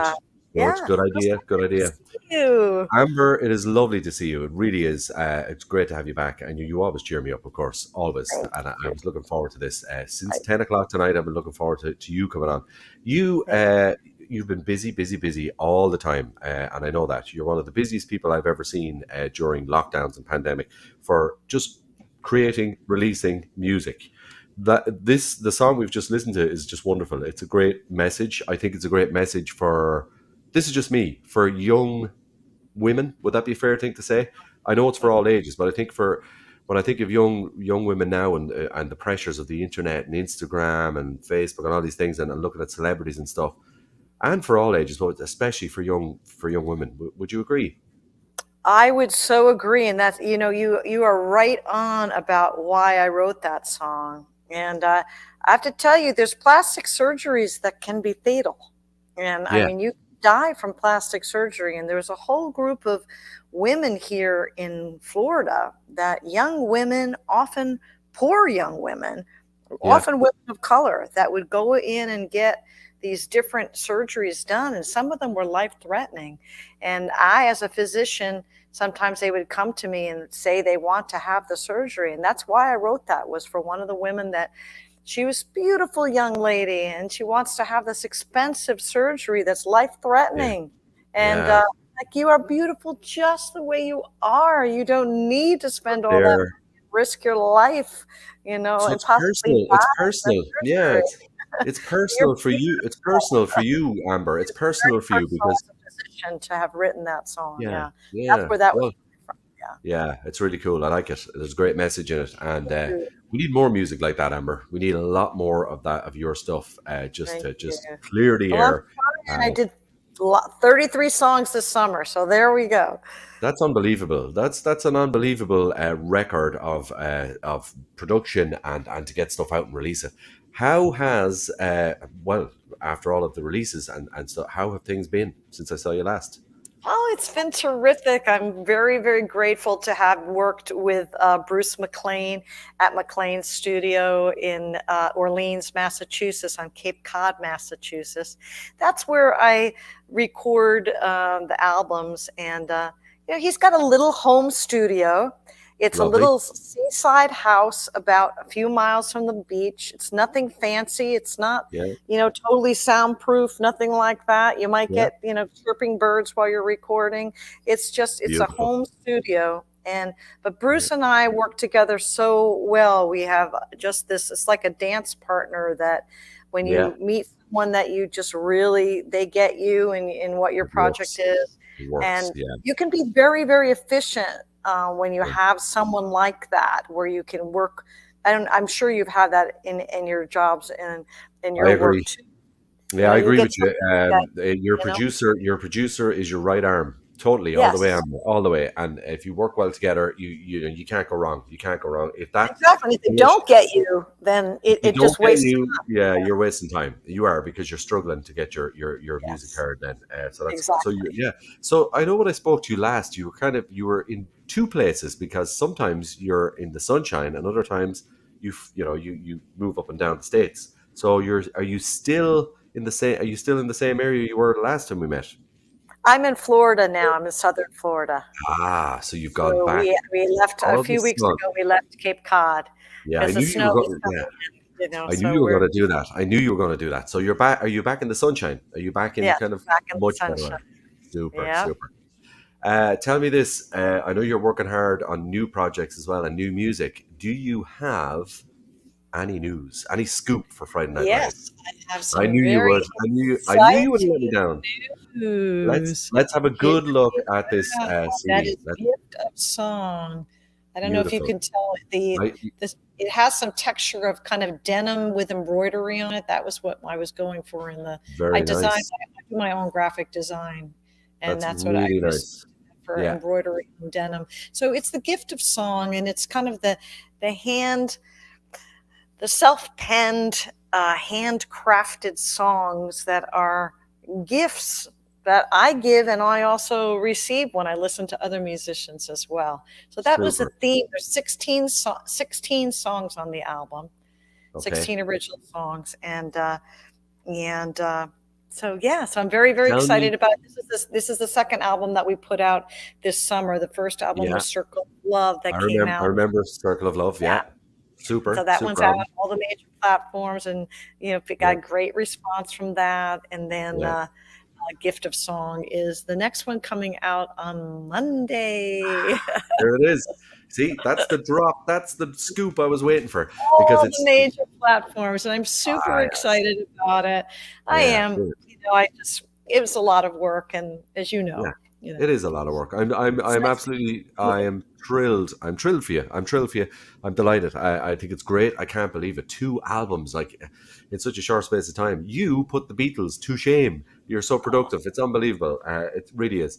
I have to tell you, like, I playlist some of your songs here around the house, as I do on many guests that come on and off of Friday Night Live. But you have a way with the kids. I can tell you something. Your songs, they just gravitate towards them when they come on, and I just have them on sort of playlists here. Oh, I'm so glad. I'm glad to hear. Well, this week when you were coming on, I got stuff from Circle of Love back up and started playing it and stuff, and they were jumping on the couches, running around in circles. And I try to do very family-friendly songs. Most of my songs are. They are. I love that. Yeah. Tell me a little bit about the new album. Can we get a little scoop on some of the songs? What's it about? Is there a theme, or is there a theme, or are we looking at just all different kind of ideas coming together? Well, it's really the theme of the album, A Gift of Song, is about how music is in itself a gift. that we can give and receive from each other. And so that's kind of the theme. And it's about gifting. You know, here we are going into our holiday season right now in America, where we're gifting for Christmas or Hanukkah or Kwanzaa. And so we start with thinking about how music is a gift and something that we all share, whether we're receiving or giving it. And then the opening song is Gratitude Glasses, which is all about looking at life from a positive point of view of gratitude. And that's how I try to live my life. And people know, hello, Dana. Hello, Fatima. Oh, hello, Adrian. Hello to everybody out there. They're all here. Right. They're all here. Yeah. I do have to wish, by the way, Terry is here as well. Terry Linder. Terry. And I have to on air. I have to do it. I have to wish her a happy birthday, because it's not that often I get to. I must. Verbally. So let's do it. Let's do it for Terry. Happy birthday to you. Happy birthday to you. Happy birthday, dear Terry. Happy birthday to you. Yes. And many more, my sweet friend. Yes, kudos, and massive respect to Terry Linder, because we all know her, us musicians. She's amazing. Terry Linder is so amazing. She and also Mike Alford from Periscope. And folks, if you haven't checked out Periscope on Facebook, check them out. Check it out. They're wonderful they're group. So supportive, and like you, Dave, they're people that are supportive of original music and about enough musicians, and she just is amazing in her support. Since the beginning of the pandemic, you and Terry and Mike, there's people that and Dana and Adrian, Kathy, and everybody that's out there. I'm so happy to have connected with all of you, because it's just been a gift, and that's a lot what this is about, is the gift of song. You know, well, I think together. It's very well titled, Amber, I have to say, and if you don't mind me saying, it's tying in very well with the festive season. So I think it's going to do very well, because it's got the whole Christmas gift thing going on. It really does. The look, the title, everything. I think it will do very well over the holidays. It will be something I think everybody should have in there. Now, I have to ask you, because of course we're in Ireland and you're there. Let's say we can't get our hands on a hard copy CD, which I would love to, because it's so beautiful. But let's say online, I need to get it and I want to have it. Where do I go? Any of the 150 platforms, all the major platforms. It will be on iTunes. It will be on Amazon Music. It will be on YouTube Music. It will be on Spotify. All the major platforms. Brilliant. And if you want a signed CD, I will mail them overseas too. It's about $14 or $15 to ship it from the US to Ireland. But anyway, I will give a signed copy. I have a limited amount. I think it's worth it. Yeah, I think it's worth it. So I'm going to throw that out to everybody. And I know you're a lady. I know you're a lady of your word, and you will. I know that you'd love to, like I do. I love actually posting CDs. I love it. There's something about going to the post office and mailing out your albums. It's just a wonderful feeling. But as of Monday, so are we talking like on the strike of midnight, Sunday night or Monday night? Monday night. I guess it's Monday night. I think. Yeah. So Monday night. I think so. Yeah. So midnight Monday heading into Tuesday, it's available. Yes. It's going to be on all the platforms. I'm excited for you. I really am. I think it's great. Grateful. Yeah, it's brilliant. And I think, you deserve everything, all the returns that you get for the hard work that you put in, because I know you do a lot of lives as well. And you really, really put your heart and soul into your lives, your Facebook lives. I really enjoy them. My fans that I'm so grateful for, and really it's the fans and working with Bruce too, and people like you encouraging, that keeps me going. I mean, that's what encourages me to write more music, is when you have an online venue that you can share the music and get feedback from the listeners right away. I mean, I'll write a song, and that night I'll be able to play it for people and get feedback, and it's incredible. It is incredible, isn't it? It is incredible. Yeah. I find myself, even, and we're talking about Terry there, for example, and different groups and Periscope and all the wonderful groups. even for as kind of a brotherhood. There is this kind of brotherhood on line at the minute that we have all found one another. It's amazing, isn't it? We've kind of found, and then it's a circle of love around the globe, right here, right now. You said it, Amber. You said it. Yeah, and I think, you know, on one level, we have you guys, the artists, who are doing it, and then on the other, right beside you is all of us guys with these, you know, our pages and our shows and our groups, and we're equally as passionate because we're musicians, a lot of us too. And it's just this wonderful to and fro that's going on, isn't it? It's just... Absolutely. You know, and I strongly believe, and I am idealistic enough to believe that with our positive vibrations through our music and through our positive interactions with each other, that we can affect the vibrational level of the planet in a positive way. I agree. True, there's a lot of negativity that's out there, but the positivity needs to come out so that, you know, it can balance that. And when we have each other, we're so much stronger together, you know, and the diversity that we bring can just bring strength and beauty to all of us. Yeah. And it's been just a wonderful experience for me. I'm very, very, very grateful for all of you. I know you are. I believe you. I know that. You are. I know that when you say that, you mean it. There's one word that sticks with me from when I went back to college as a mature student, Amber. We were taught in music college the word collaboration. If you can't do that, you're on your own. You're very much on your own, and it's so true. And I think we've all learned that through this experience.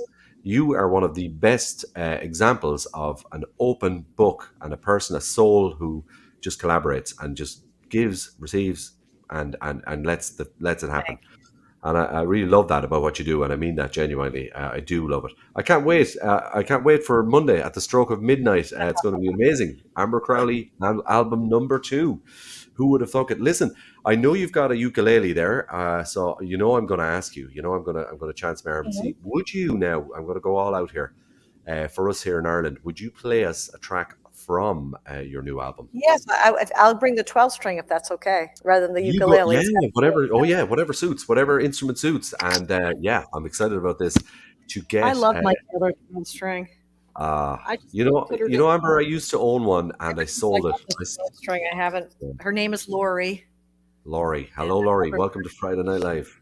And I love my ukulele too, but I will always choose her above any other instrument. And I am playing the keyboard now too, and so that's being brought into my sets. The difference on this album is that I'm playing I'm playing multiple instruments on the album, and last year that wasn't so much the case because I didn't play keyboards last year. So you're doing a couple of instruments on this yourself. Right, I'm doing the ukulele, the harmonica, the vocals, the harmony vocals, and the keyboard, the different voices on the keyboard, like the flute and synthesizer on the keyboard. So the Bruce is doing some bass and then the drum. But other than that, the rest of the instruments. And honestly, it's cost too. I love playing the instruments, but I just learned them because, it's just, I know what I want it to sound like. And so if I can learn the instrument and play it, I may not be as good as someone that's been playing the piano for 30 years, but I'm doing it for sure. Yeah, it's worth a shot. I'm looking forward to that now. I'm looking forward to this even more now because we've got like Amber Crowley, multi-instrumentalist / songwriter. It's great. Hardest thing for me was to do the 3-part harmonies and to do the high harmonies, especially just the high harmonies, and just to sing harmony to myself. I found that the most challenging thing of all because I'm not used to singing anything but lead. So I love it. Really it's my favorite thing. Harmonies, my favorite thing. Vocal harmonies. I love doing it. Like this album, there's a lot of harmony for sure. Well, tell me this, Amber. We're going to get treated to a proper scoop here off the new album. What track are we going for? This is Gift of Song, which is the title track. Listen, take it away, Amber, in your own time. Take it away. My guitar, okay? Okay. Lost in the forest one dark morn, I felt afraid and so alone. I got brave and started singing the song, and suddenly my fear was gone. That fear was gone, and the gift gift of song that flows along. Happy we will be with the gift of song, encircling the world with love. A ribbon of song all around the globe. Love is the key to a melody that's wrapped in the arms of harmony. A present sent in a gifted wrap. Pop open the top, it'll make you laugh. You just have to love. Open-hearted, we believe. The more we give, the more we receive. I believe in the gift of song that flows along. Happy we will be with the gift of song, encircling the world with love. A ribbon of song all around the globe. Magic music fills your soul with the treasure that it brings. Can't measure pleasure that it holds as we lift our heart to sing. Now let us sing, 'cause the gift of song that flows along. Happy we will be with the gift of song, encircling the world with love. A ribbon of song all around the globe. A ribbon of song all around the globe. The gift of song just flows along. Happy we will be with the gift of song.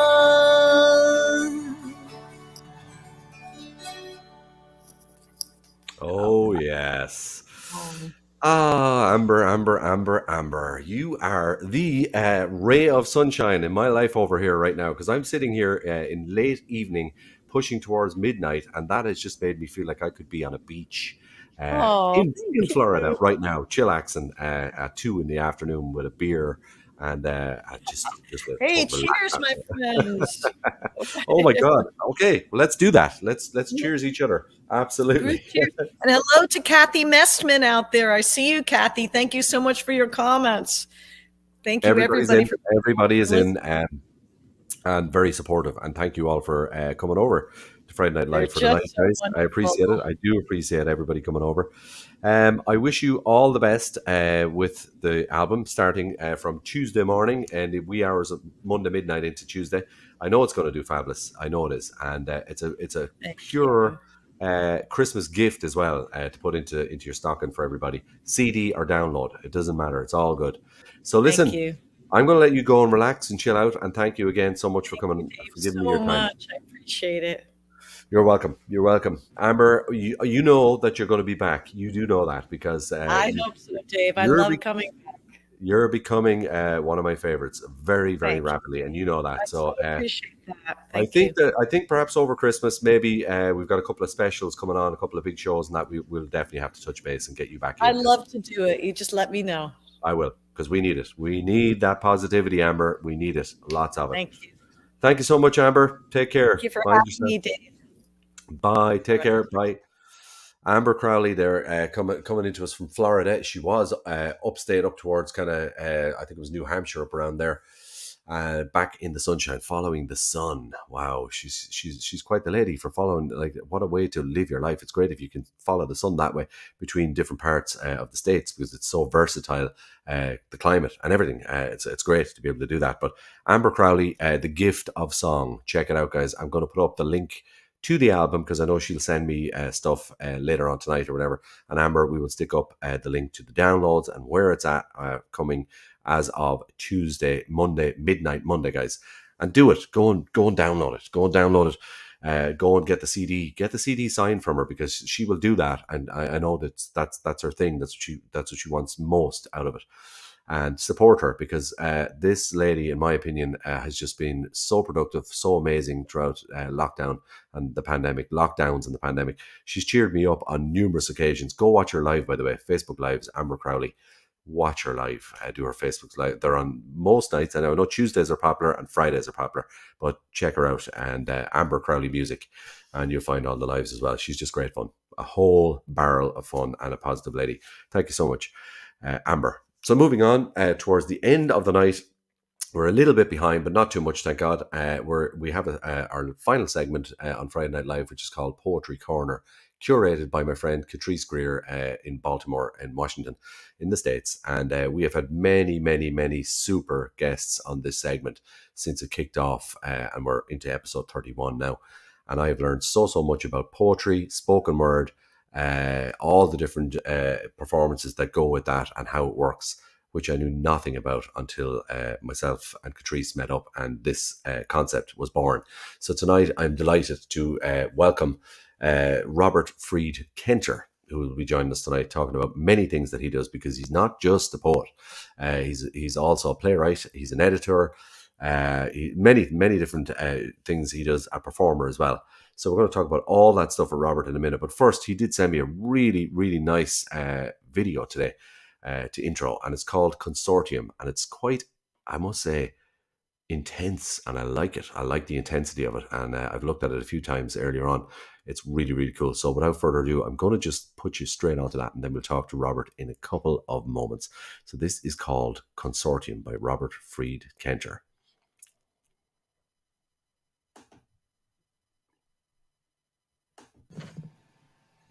Sunday, bestowing jingoistic pomp like wafer and wine. Military hands soil the fountain. The conductor of the hollow-faced marching band gorges a beefy heart. A crumbling movie poster displays ecstasy of orgasm dreams in adrenaline streets of thirst and desire. Pressure tightens round and round the throat of Pavlovian dogs. At a consortium, behind locked doors, oil conglomerates announce another war. Armed with studded boots, generals pore over maps of natural resources and list the possible labor army.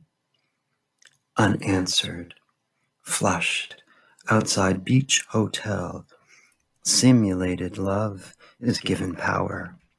Rubber whip. Robert Fried Kenter, an absolute gem of a piece, I must say. I really like it. Consortium, and very interesting visuals there, Robert. I have to say, it is just, I had to look at it a couple of times, and the visuals is what really caught me. If you look deeper, I would look at that a few more times and really get into it myself, to be honest. I find it quite deep and intense, and there's a lot of messages in there as well. So let's go straight over to, I believe, Canada. I hope I'm right. Somewhere around Toronto, I'm guessing, and I hope I'm right again, to Robert Fried Kenter. Welcome to Friday Night Live, my friend. Hello, hope you can hear me. I can hear you perfectly well, Robert. Perfectly well. Welcome to the show. Yeah, you got your headphones. Great, yes, my friend. I hope I'm right that we're in around Toronto, somewhere in Canada. We are in downtown Toronto in Kensington Market, which is a historic area. I know it well. I know it well, my friend. And I can tell you, I was there once, and it's a place I'd love to go back to. And that area of the market is just a beautiful, very eclectic place, isn't it? It's full of a lot of interesting characters. Yeah, there's stores and old synagogues. It was the old Jewish neighborhood a long time ago, and there are cafes and restaurants and lots of characters. Yes. Yeah, around yeah. in the streets. It is. It's known for the eclectic mix of people, actually. And interestingly enough, a friend of mine who was on the show here, who goes under the name of Lula, she's from Limerick, and she's just released a single, "Golden Goddess," and she lives quite close to you there. So maybe you guys might meet up at some point. She's based in Toronto, and I know she busks around there, around the market. Cool. So if you see an Irish girl busking around there, let me know, because that's her. Yeah, I have friends who busk. Yeah, there's lots of buskers. Yeah. So it's amazing. I'm looking out at the it's quite a dramatic moon that we have. We are going to have a lunar eclipse tonight, I think, Robert, and quite an impressive one from what I've been told. It's going to be one of the longest ones we've ever seen. One of the longest in 500 years. Yeah. Or something, which is Would quite... you consider yourself a stargazer? Because I would. I am. Absolutely. I mean, there's not that many stars here in the city downtown to see. It's very bright. Yeah. But when I have the chance to go out of the city, absolutely. Yeah, it's I love it. It's a pastime of mine. I am in the deep southwest of Ireland, Robert. We were talking during sound check on a farm just outside the city, but the skyline views here are just phenomenal. If you just take a chair and put on your coat and sit out, I'm going to do that tonight, and it's the span is just amazing if you can get that. Anyway, most importantly, and more importantly, you've got quite the spread of sort of interests, which I like. Poetry, obviously relating to Poetry Corner here, but also you've got a lot of things going on with spoken word, but performance as well. And I wanted to ask you about that. Performance for you, visual artist and performer. What does that encompass for you, being visual as a performer, a visual artist? Like, what does that encompass? Okay, so the piece that I put together for the show today is it's all my images. Yeah. So I draw and I paint, I do collages and photo-based work. Yeah. I've done that for a long time. The performance, I background is in performance theater. I studied a long time ago in New York with the Worcester Group and Talking Band and people like that. And I was involved in a kind of hybrid scene, dance and performance and visual. So my journey really has been to figure out ways to successfully integrate. I used to be like, well, am I writing? Am I going to write plays? Am I an actor? Am I doing visual work? Am I, so I finally decided, well, they can all go together. Yeah, of course. And why not? Why not? Yeah. Would it be fair to say that you are probably bringing forward each of your talents, and now we're kind of we're landing with poetry now? Was poetry always there, or is this is a relatively new thing for you? Even though you probably were playwriting and stuff as well, so it's not. No, I've been writing poetry since I was, 15, 16. I started, and that's the thing. I could just never decide. I knew I wanted to go to New York, and I did that. And I was mostly involved in theater, but I was also writing. I did some readings there. Yeah. And then I tried to do this sort of poetic theater where it wasn't straightforward narrative, but working with a lot of different elements. Yeah. And so that's kind of been a journey. I've done some pieces, like in Toronto, I did a piece at a festival for Buddies in Bad Times, and it was like there was a lot of visual, there was music, there was actors, there was poetry. So it's. So do you, when you're doing these performances, Robert, do you use like a screen's live footage behind you? There's been slides, and video, and So there's nearly kind of it's like prog poetry or something. It's kind of like a bit of a prog thing there, with the whole visuals and stuff, and of course dancers and stuff, the movement on stage. That's an interesting. I don't think I've seen that before. Not here anyway in Ireland. I've never seen anything like that on stage. That sounds quite interesting to go and watch. Are you the central character that's doing the readings then in the middle of the show, or do people come and go as characters? Depends, I've done solo pieces. I've also had actors that I hire Yeah. to be surrogates or characters. Yeah. Yeah. Brilliant. Yeah. Very interesting. Interesting way to and fro from the poetry from poetry to theater. And also, now I'm doing Ice Flow Press, which actually started in the 90s, but then I dropped it and then I picked it back up before the pandemic. I wanted to ask you about Ice Flow. I thought, that's what I was going to ask you about next was Ice Flow Press. Before the pandemic, but it's what is it? What is Ice Flow Press about? What's the meaning behind it? We're trying to gather, like you were talking about collaboration and convergences before.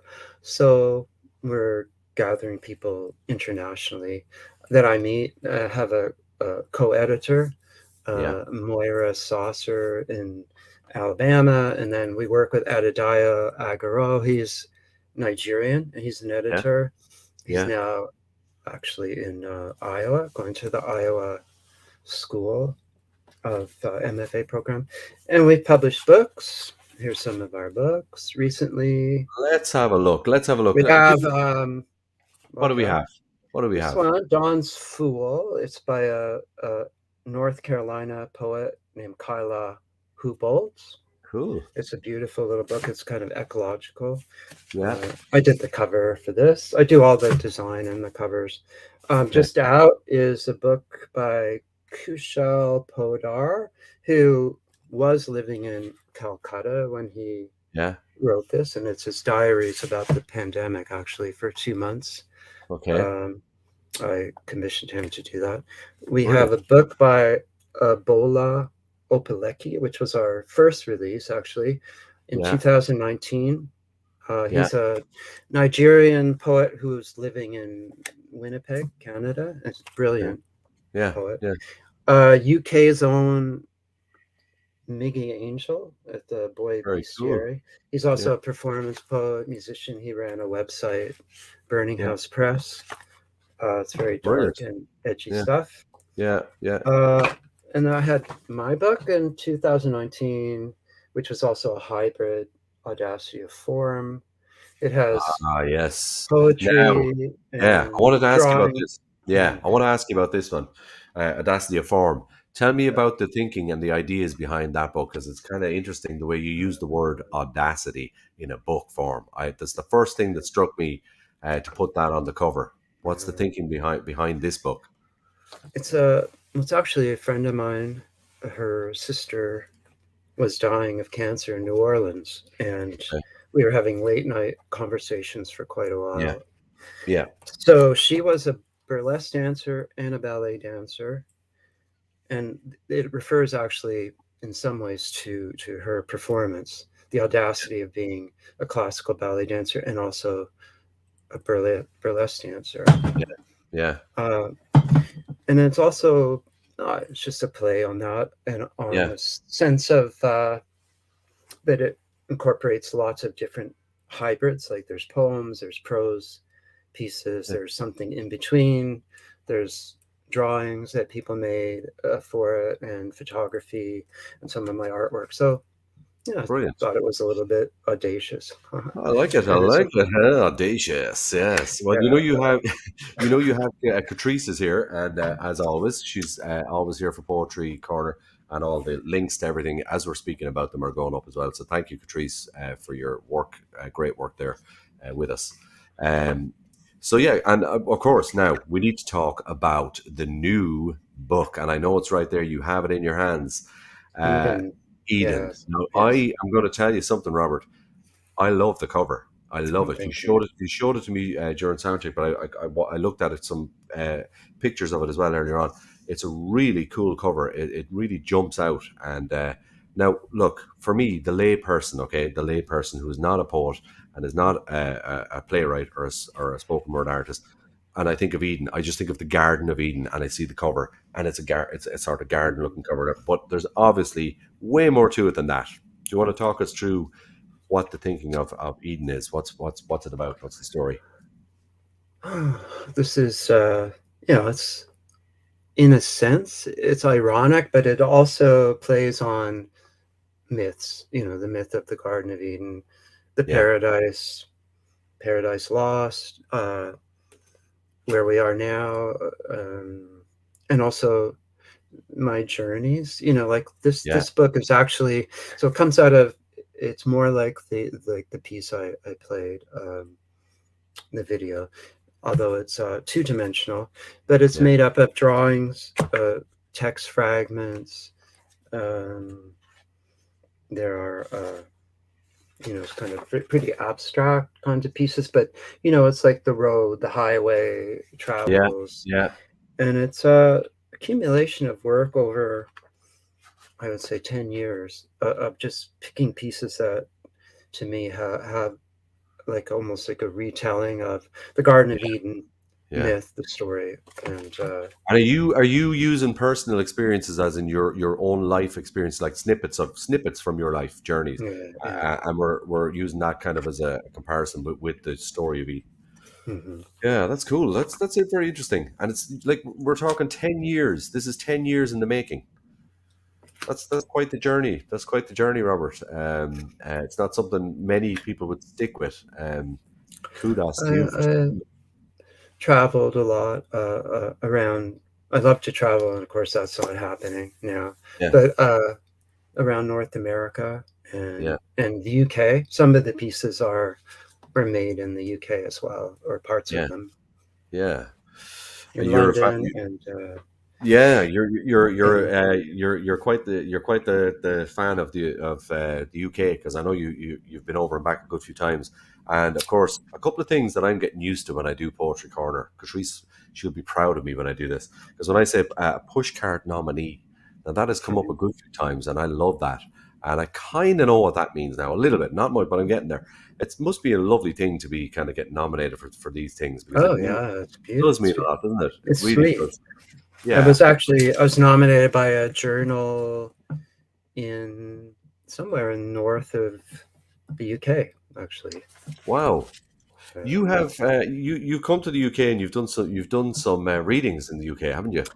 I did a reading, a virtual actually, for Cheltenham Festival. Cheltenham Festival, I did a feature read, which was a lot of fun. Amazing, because I've also done some guest spots. Catrice has been involved. That's where we met. We met there, actually. Is that where you met? Yeah. Wow. Catrice is helping me now, actually, at Iceflow Press. We have a project. Just finished up asking for submissions, open call for work and the Anthropocene, work now, prehistorical. Where is it going? Things are kind of shifting, I think. Yeah. What is your view now, as in your line of work? What is your view? Like musicians, we're quite black and white when it came to the pandemic. Okay, we just were out of work, simple as that. But what does that mean to you in the world of poetry and spoken word and theatre? I know theatre is probably a little bit more. It's a little obvious that the theatre's closed down. What does it mean to a poet? The pandemic. How do you continue? Do you just write more, or did you just take a sabbatical? How did it affect you? I had a very actually productive and busy couple of years. Good. Making a lot of work, and plus, all this work with Iceflow Press has been, this. I don't know if that would have happened. I mean, what's happened with the convergence of people from all around the world and building this communities that are happening virtually. And so, I'm really looking forward to getting out of where we are. But on the other hand, I wouldn't want to lose that kind of. There's been a lot across time and space, and there's been a lot of connections made, and a lot of circles, and it's amazing, isn't it? It is amazing when I even here doing this, and the amount of people, circles and bigger circles, but all fanning out and meeting each other. It's brilliant.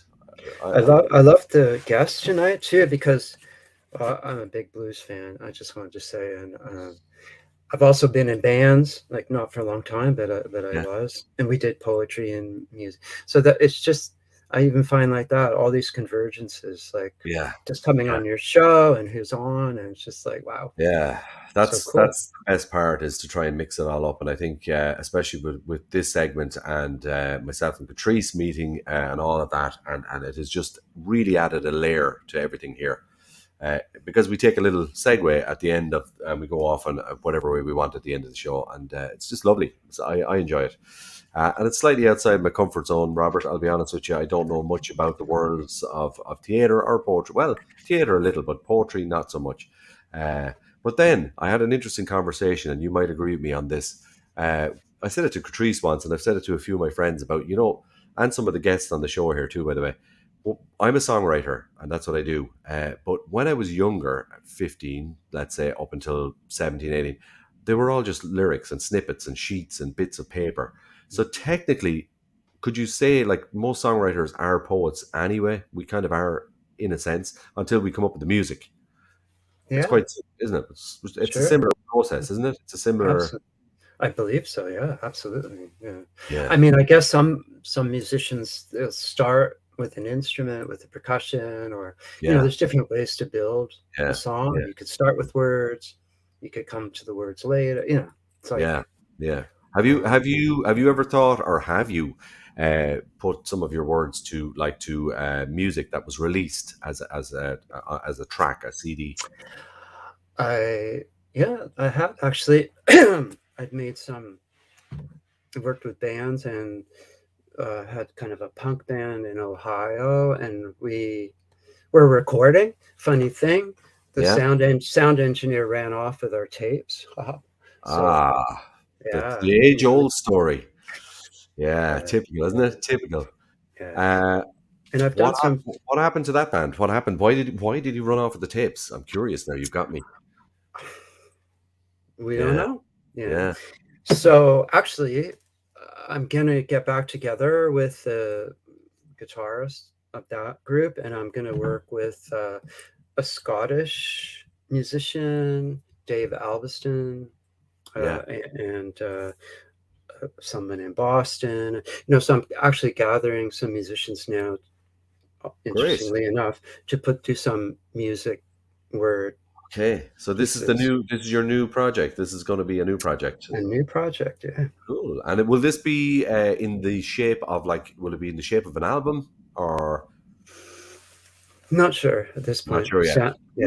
Hopefully, SoundCloud to start, or we'll see. Yeah. We'll see where. Would it be fair for me to say? I hope you take this as a compliment. But when I listen to your voice, and that this is why I'm posing the question of the music and the future projects and stuff, I get a Jim Morrison vibe.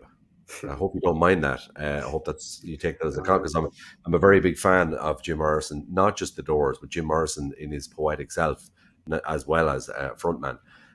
So I could see it being quite interesting, you doing something like this, because I think of some of the stuff that the Doors released after he had passed away, and it was many of his readings, actual readings, and it was really a wonderful thing to listen to with the music in the background. I think it would be amazing if you do something like that.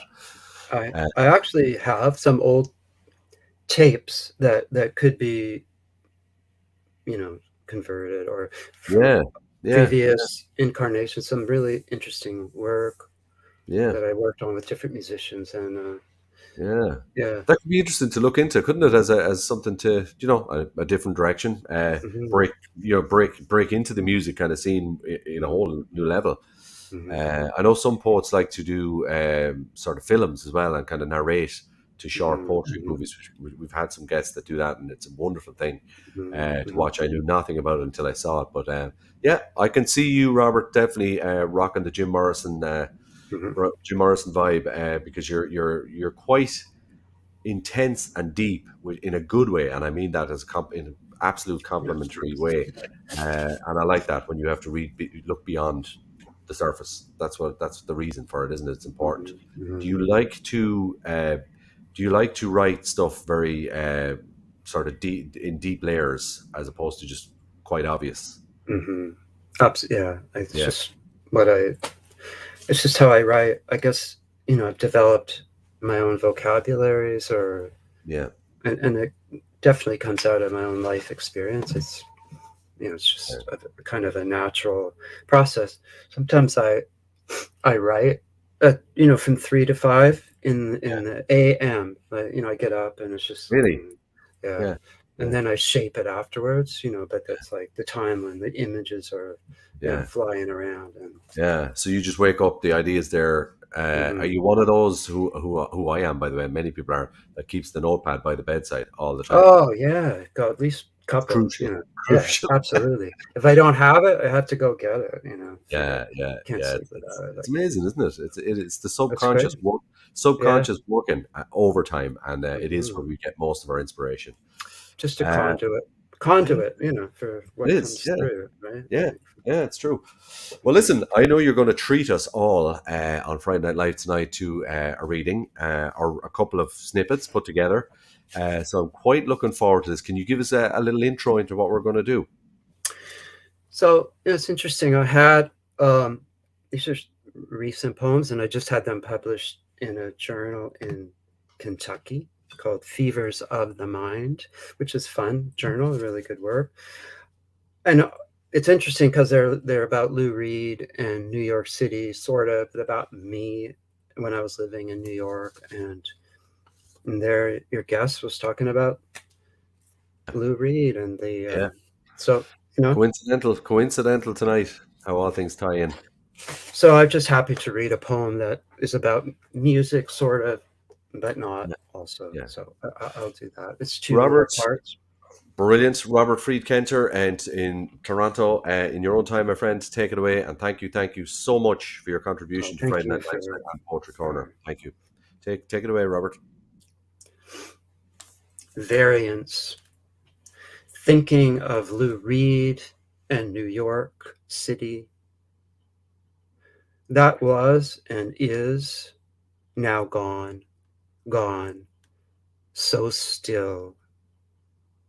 The fragile shards of some unreasonable flower from half-empty pockets torn from old coats. Entwines and blooms so there's still this vibrant pulse. The fleeting skein of some dense architectonic memory. Always leaving, yet inside the vein beneath my skin, and at twilight you are still there too, and leave a card beside the wall on a scattered table. The pulse that I think is, though also, gone too. For Lou Reed, 1978. Fragile, unreasonable flower. Old full-length black autumn coat with pockets. Dog-eared postcard against a wall. Drifts from a scattered table. Books, letters, notebooks. Bloom inside the entwined half-full shards. Inside the Midtown SRO Hotel, in the cold, vibrant twilight, in the cold, vibrant, in the twilight, in cold twilight. Wow. Very nice. Very, very nice. I love your use of words, Robert. Just your use of words, apart from the message, which is wonderful as well. But you just got a real flow of words. I'm a massive Lou Reed fan. Always have been, always will be, and everything about the Velvet Underground, all that scene, the New York, family and all that, like who brought so much wonderful music to us. It was a lovely tribute, by the way. Lovely tribute there in both pieces. Thank you again so much for joining us and closing out the show tonight, by the way. It's been a pleasure. Please keep in touch. We'll put a link up, by the way, to Eden, your new book. What is the best way to get our hands on Eden? If you want to, what's the best place to go? So it's available through Floodlight Editions. Through they have an Etsy page. If you look up Eden on Google, and my name, or you could contact me as well. Apologies. I apologies as well, Robert, because I know I'm going to put it back up there again, actually, because Catrice has it there. She's got a link there to it, so that's okay. We're all good. And Catrice actually says hashtag evaporated, and only her and I know what that means. That's when it's good. That's the ultimate compliment. Brilliant pieces there. Don't worry though, we will get links to everything and remind everybody about your new book, and I wish you all the best. Really do with it. I'm also really excited to see what you're going to do with the music. That end of things is going to be exciting as well. Lovely messages coming in here. Patricia says she's stunned by the last poem. So there you go. That's the ultimate compliment. Those kind of words: evaporated, stunned, all good. It's all what we do this for, and it's why we are what we are. Job well done, sir, and thank you so much. Thank you. We'll let you go and enjoy the rest of your day, and thank you so much for taking your time out to join us here in Ireland. Much appreciated. My pleasure. Thank you, Robert. Beautiful program. Thank you. Bye. Robert Fried Kenter joining us from downtown Toronto. What a wonderful place as well. I have really fond memories of being there many years back. It's just a beautiful city, just to walk around. Very friendly, very, very nice place to go. That was wonderful. His new book, Eden, check it out. We have some links there that you've seen that Catrice put up. And of course, we'll put a link on the page tomorrow as well to find all that. That, my friends, is a wrap. We went a little overtime tonight, but you know what? Overtime is a good thing. Overtime is what I like when it's a good show, and that was an amazing show. I hope you enjoyed it as much as I did, because it was just wonderful. It's not the same without you guys here, I'll be honest. You guys are what make the show. You know that. The fact that everybody takes the time out. I'd like to thank all of you who take the time every week to come and watch Friday Night Live. You know who you are, the regulars, and then of course all the new people who come to watch the acts or the artists that they know and support. I would plead with you to please come back to Friday Night Live as well and support not just Friday Night Live, the show, but support all the artists. Come back, keep coming back every Friday. Stick your head in, lads, and have a look at it, because it's live. There's not many shows online like that where we go completely live from start to finish. It is on replay, of course, immediately after we wrap up tonight on all the usual platforms, Facebook.com/Friday Night Live show. It's also over on my Dave Morrissey profile on YouTube if you want to check it out. Sometimes people prefer that as a platform. Before I go as well, a little shameless plug has to be done, and apologies, but I have to do it. There's a little PayPal link flying along the bottom of the screen there that you can all see, just to say it's there for if anybody would like to support the show in any small, and I stress the word small, way, shape or form. All small donations are just wonderfully appreciated for different things. I don't know if you've noticed tonight, but there's a new microphone in the studio, a very nice new dynamic microphone in the studio. That does not happen immediately. That's everybody who has been kind enough to support the show. So there it is right there. I'm just showing you that's what happens.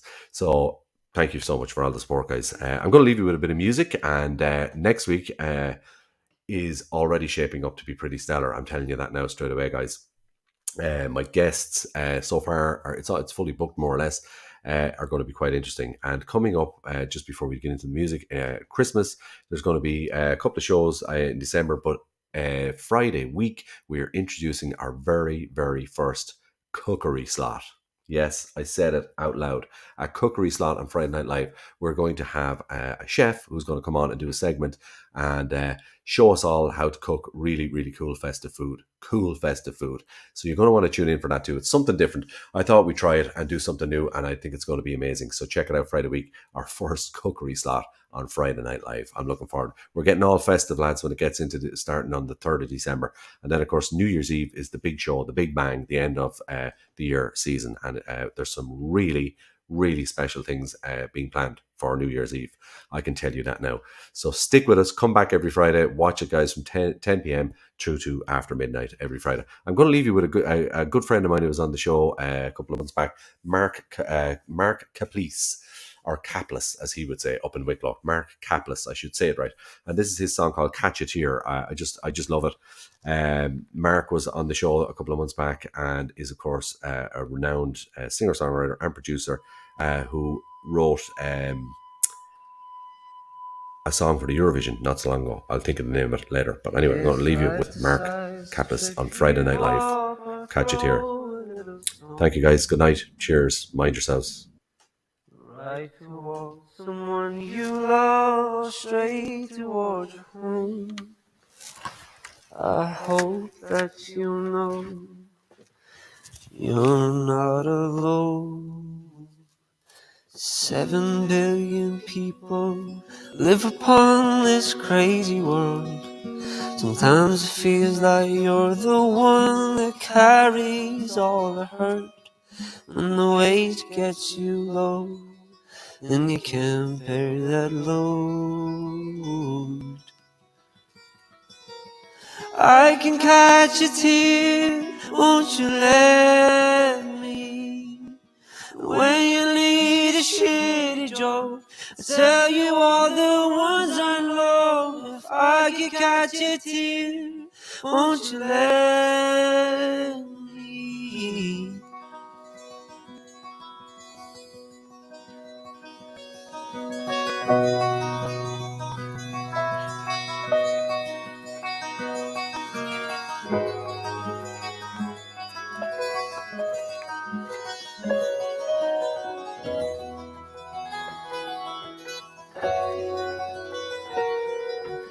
Sometimes you need a drink with friends, sometimes you run away. No matter where you go, you'll find that we all cry the same. Oh, it's hard to open up the windows of your soul, 'cause I know the days will rain down heavy like it's a thunderstorm. I'll take the lightning if you let me put your umbrella up. If you ever feel alone, there's 7 billion more of us singing I can catch a tear, won't you let me? When you need a shitty joke, I tell you all the ones I know. If I could catch a tear, if I could catch a tear, won't you let me? No one knows why we lose the things we love. Oh, sometimes there's a hole not even time can fill to the top. But if you wait for a while, hold on through the night, you'll see me standing by your side, by your side, by your side, by your side.